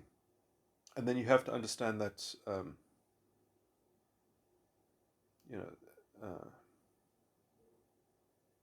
and you can understand that you see they are angry. They're angry in the same way that Cain is angry. That he is farming. He's doing all the work to make the food. Whereas Abel has found a way to cheat the system, where Abel is doing the same thing as Cain. He is also a farmer, but he is a farmer of a herd. And so to farm a herd, all you have to do is just protect it, and then it does everything itself. It cultivates itself. It increases its number by itself. So it's the kind of you don't confront the wrath. You just kind of move past it, and you just kind of create a new source of. So in some sense, the problem that Abel has with Cain is that the problem that Cain has with Abel is that Abel has no incentive to confront the anger. He has no incentive to resolve the wrath that is at the core of how the values are like cogs grinding in the city of in the system. Um, so I believe that Abel is killed by Cain because,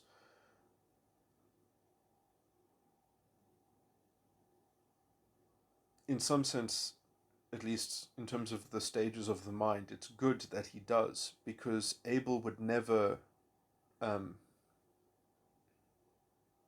would never uncover his own iniquity. He would never undo the fall. He has no incentive to do so. He's found a workaround. And so it is the vanity that rises up and agitates against one's own enticed lust. One Because you see, the vanity itself is not nice. It's a mix of wrath and sedation. So you're doing something that you supposedly value. You're fornicating with the whore of Babylon. There's no greater. She is essentially like a queen, but she doesn't have the integrity of a queen. So you're angry that you don't actually gain any status by doing it, because everyone else does it also. All the other people who think that they're the king of something, or the rich merchant, gets to do it. So there's no prize in it. There's no real value. And they themselves are the values, devoting themselves to the whore. So there is an internal conundrum there to be unwound, to work out how to resolve that, how to, what's wrong with the city, as it were. And then instead, someone finds a way to make a little camp outside of the great city of Babylon, and they find a way to sort of to have a secondary trade of the lines of commerce, of the ships at the sea, that deliver goods to the city, that on the way to the city, that this little way station can actually find a wonderful balance under the umbrella of what the great city provides them. And so that little way station is essentially a form of spiritual parasite, that it is dependent on the great city, but it can escape the wrath at its core. And that's essentially what Abel is doing. Abel has found a way to avoid the pitfall, but essentially to use it as a model that he still depends on.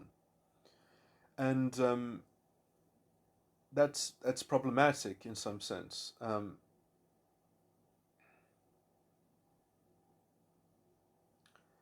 That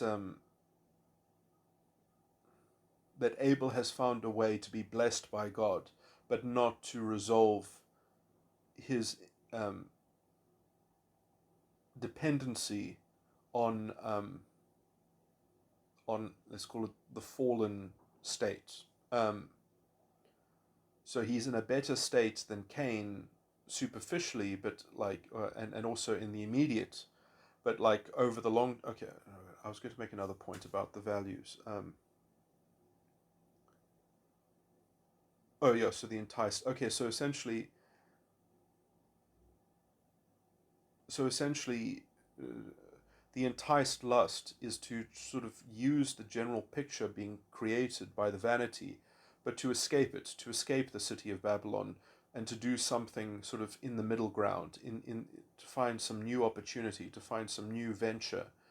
And when Abel does that, or when anyone does that, if anyone carves out a secondary business under the shadow of the great city of Babylon,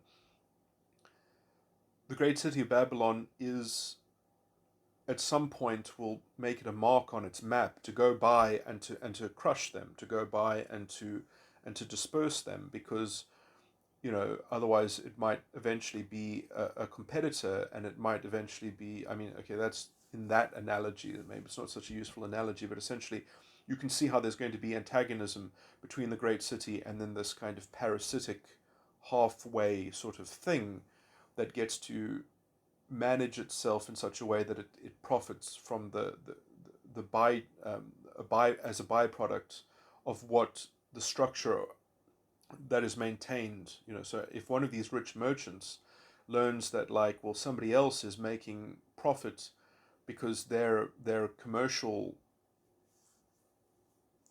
lines have to be serviced by other things, and therefore there's a secondary trade going on, and he's thinking, well, they're having a wonderful life while I'm stuck in the city, being sedated by the wrath of fornication with the whore, like, so there is a kind of resentment in that, but there's also deeper than the resentment, I would say, that there's a metaphysical sense that they are actually putting in, their values are being destroyed on a daily basis. The rich kings, the rich merchants and the kings are values themselves, are the idea of principles themselves. They are princes in the great city of Babylon in some sense, and they are degrading themselves, but they at least have a, because they are doing it, they are the ones to perhaps resolve it at some point. And so if somebody else is making a secondary way of sort of profiting from that, but not giving them their due, in some sense, everything that Abel was sacrificing to God, in some sense, should have been considered what Cain was sacrificing to God, because Cain essentially invented the idea of farming, and Abel essentially stole the idea and just kind of remodeled it in some sense. And so he didn't invent it. He just copied it from Cain and just applied it to a new thing. And so in some sense, Abel was able to sacrifice to God um, possessions that were not his, perhaps also not Cain's, but this is this idea of a kind of independent value, that the values themselves become segregated or secluded, or no, what's the word? They become alien or alienated from. So in some sense, Abel is dealing in values that are fundamentally alien to him, um, and he's sacrificing them to God. It's somewhat weird on some level, because it's almost like you're sacrificing other people's idols to God. You're sacrificing a kind of idolatry. It's weird, and in some sense it's problematic, because I would say that it doesn't it has no tool to self-check itself. It has no tool to introspect. It has no capacity, because it's using somebody else's things. It doesn't. It's not actually what it's doing. Doesn't even know what it is that it's doing, and so it's happy to do that forever, and it will never know anything different. It'll just kind of, so what can be done in some sense? So Cain kills Abel and is replaced by Seth, and then Seth takes stock of all of this. So Seth knows that he is born as a consequence of the murder that occurred between his brothers, and then he has an account of, he is born essentially with an account, uh, because the origin story of his birth is that there's something fishy about doing things. At least, you know, there's a bad history around that sequence of events.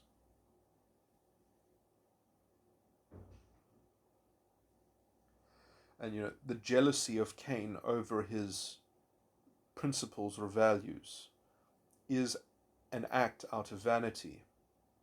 It certainly is. But there remains a deeper looming question about the values themselves, about how do you contend with the values on an independent basis, conceiving of them independently. And in some sense, that is what Seth represents, is how do you subtract the murder, but actually work out if there is a metaphysical underlying issue. Is there an issue in law in some sense? In some sense, Seth is grappling with the trial of the independence of the values, which is very much in line with looking at just like the whole start of the false ego complex starts with the death of liberty, the death of responsibility, the death of self-determinism, the contraction of self-determinism within a kind of fixed game or a fixed iteration, a secluded space where there's some kind of scarcity, there's some kind of conditionality imposed from an exterior source, some kind of imprint that must be indelled, some kind of mark, and that seals away the prime thinking to atrophy some dimension, so that you're capable of having a fixed medium and a fixed material to make a kind of a contract in the image of a particularized, calcified self-image. Anyway, the self-image is what was I saying? Is that the so what Seth is Seth is, in the same way that the death starts off in a very kind of clean way, like the death is just a concession. The death is just a single solitary concession. It is the seed of a whole kind of rational alignment of conditionalities. So it is one conditionality that breeds a whole set of conditionalities. And then once you have enough of those conditionalities, there's a dichotomy that it naturally produces where those conditions will create containment. And that containment can be leveraged in a so-called positive way, in a creative way. So the lust is an infinite regress into a kind of abuse of rules. Mathematics probably has a very good analogy in terms of how, if you know something, that you can sort of extrapolate it infinitely. It's that kind of basic sort of thing.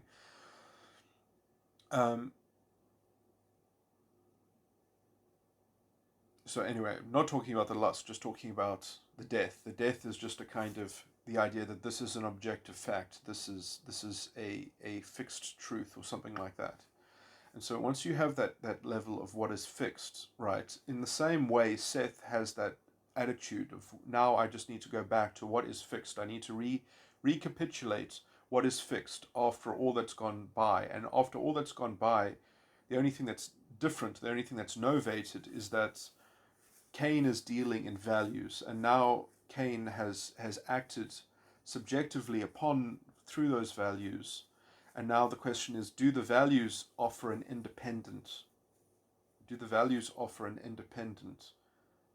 limitation? Is there a meta limitation? And in some sense, Seth is the representation of the ego function. So Cain is kind of like, metaphorically, the inner child, the unconscious side of the mind.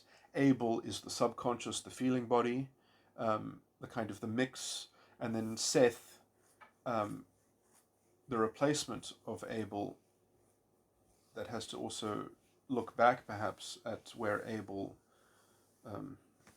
has been supplanted by himself, has to pervade over that space. Seth is the trial, which is like the ego function, which then gains dominance over the subconscious container by a kind of backwards relay, in some sense. So Seth is projecting himself as Abel. Seth is modeling when he has to say, okay, well then what was the correct thing for Abel to have done? How do I think about these values independently?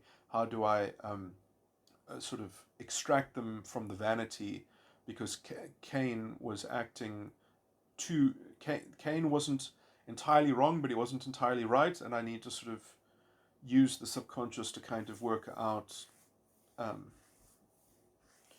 how these values have independence, but then also, sadly, there's also this great tendency that the subconscious will have a fantasy of its own, will promote whatever lies within Seth's heart. So, the kind of the purity of Seth, or the enslavement of Seth, to sort of fall under the tutelage of the vanity, or fall, or focus on trying to subtract the independence of the values, the independence of the principles, and to use the subconscious as a clearinghouse, as a conduit, as a testing ground.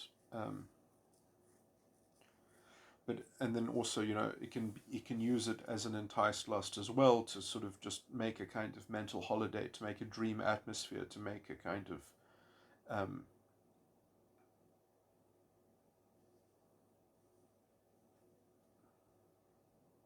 so this is all happening while the trial is happening, and then eventually, when the trial actually can't find a way out, and the trial doesn't want to experience itself anymore, because the contents of the subconscious um, bode badly for the state of Seth in some sense, then Seth wants to kind of reimagine himself. So the ego is what essentially is driving the re-stimulation of the false ego complex. When the ego is just kind of, okay, I've had enough of this, let me try to load everything up again and have a different bite of the cherry, or something like that, a different the analogy of restarting the computer, and so you have a clear desktop to load a new atmosphere of programs or whatever.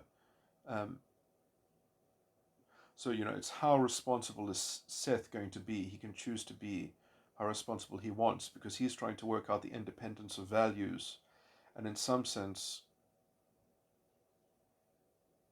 and judge his own origin story perhaps as well. But the predicament of Seth is like on a kind of spectrum, because in some sense, when you're dealing with limitation, that is a kind of objective exterior fact. Seth is dealing with a different kind of limitation when he's in the image of the death. He's tracking a different kind of limitation. He's tracking the limitations of that values impose, and the source of his knowledge of that is Cain, is the inner child, with its tendency to be vain. Um, but he can also think about them independently. But then he can also delude himself in some sense, or he can try not to think too hard about them independently, because he can produce values which promote the toxic values in some sense. Values become their own creative breeding ground. So, values are almost like, it's like mathemagic. You can just propound and create a whole new sort of bastion. So between Seth and the subconscious, that you can sort of try to create your own dream world, your own fantasy, your own alternative, your own, you can almost try to supplant values entirely by creating a whole new system, as it were. You can sort of, you try to just displace all of the earlier structures. You try to essentially start again. Seth tries to become a completely new Adam in some sense. So, but he just has different premises. He has different limitations. He has a more dynamic set of metaphysical limitations, which also open up a door to a kind of toxic self-delusion, and a spiraling doom spiral of degrading consciousness in some sense. Like, I mean, obviously, um, when you overlay this with borderline mechanics, when you overlay this with histrionic mechanics, when you have that same kind of setup in those iterations, you can just see the potential of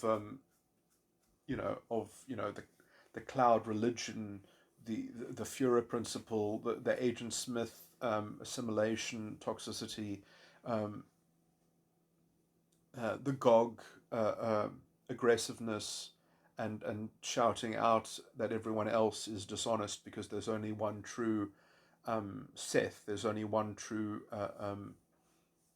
Seth solution, as it were.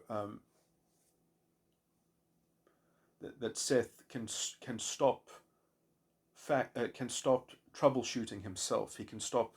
He can just say, no, no, no. There is Seth is Seth is Seth. I don't have to think of myself in a dynamic way, because in some sense, Seth is thinking about himself in terms of his self-imposed limitation. But there's a way in which you can use values to make limitations powers, which can very easily be permeated within the field of the subconscious, which is open to Seth. So Seth has this machine. He has this capacity. He has this inheritance, as it were, um, which he can use to somewhat self-delude in some sense. And then, if he trips himself up to some degree, if he doesn't resolve the issue of independent values, if he does some other kind of crazy stuff, that his invented values lead him into allowing him to do. So in some sense, the ego really is an independent candidate of having an independent command post, an independent bastion of a seat of consciousness, which can even repress and make the inner child unconscious, make the original values unconscious, make the origin, the Cain origin, uh, um, sort of veiled and disguised. And then essentially, when that reemerges, because sometimes Seth might do some fucked up stuff that starts looking too much like what Abel did eventually, and then Cain might just kind of peek through the the layers of fuzzy delusional fantasy that Seth has insulated himself with. Um, because Seth is, I do not think he is immune to Cain, who is still the elder brother, and in some sense Seth can be too corroded on the level of mimicking Abel's self delusion, and so if he goes back to, it's interesting that it is said even in the Bible that Cain cannot be cannot be persecuted in some sense, um, cannot be harmed, and that depiction of that protection that God gives him is the structural thing that I'm describing. Um, that Seth can't choose to. He might choose to ignore Cain, but he cannot harm him, um, because sevenfold will it return. Um, anyway, I'm going to stop this recording, but it's an interesting way of getting into those depictions.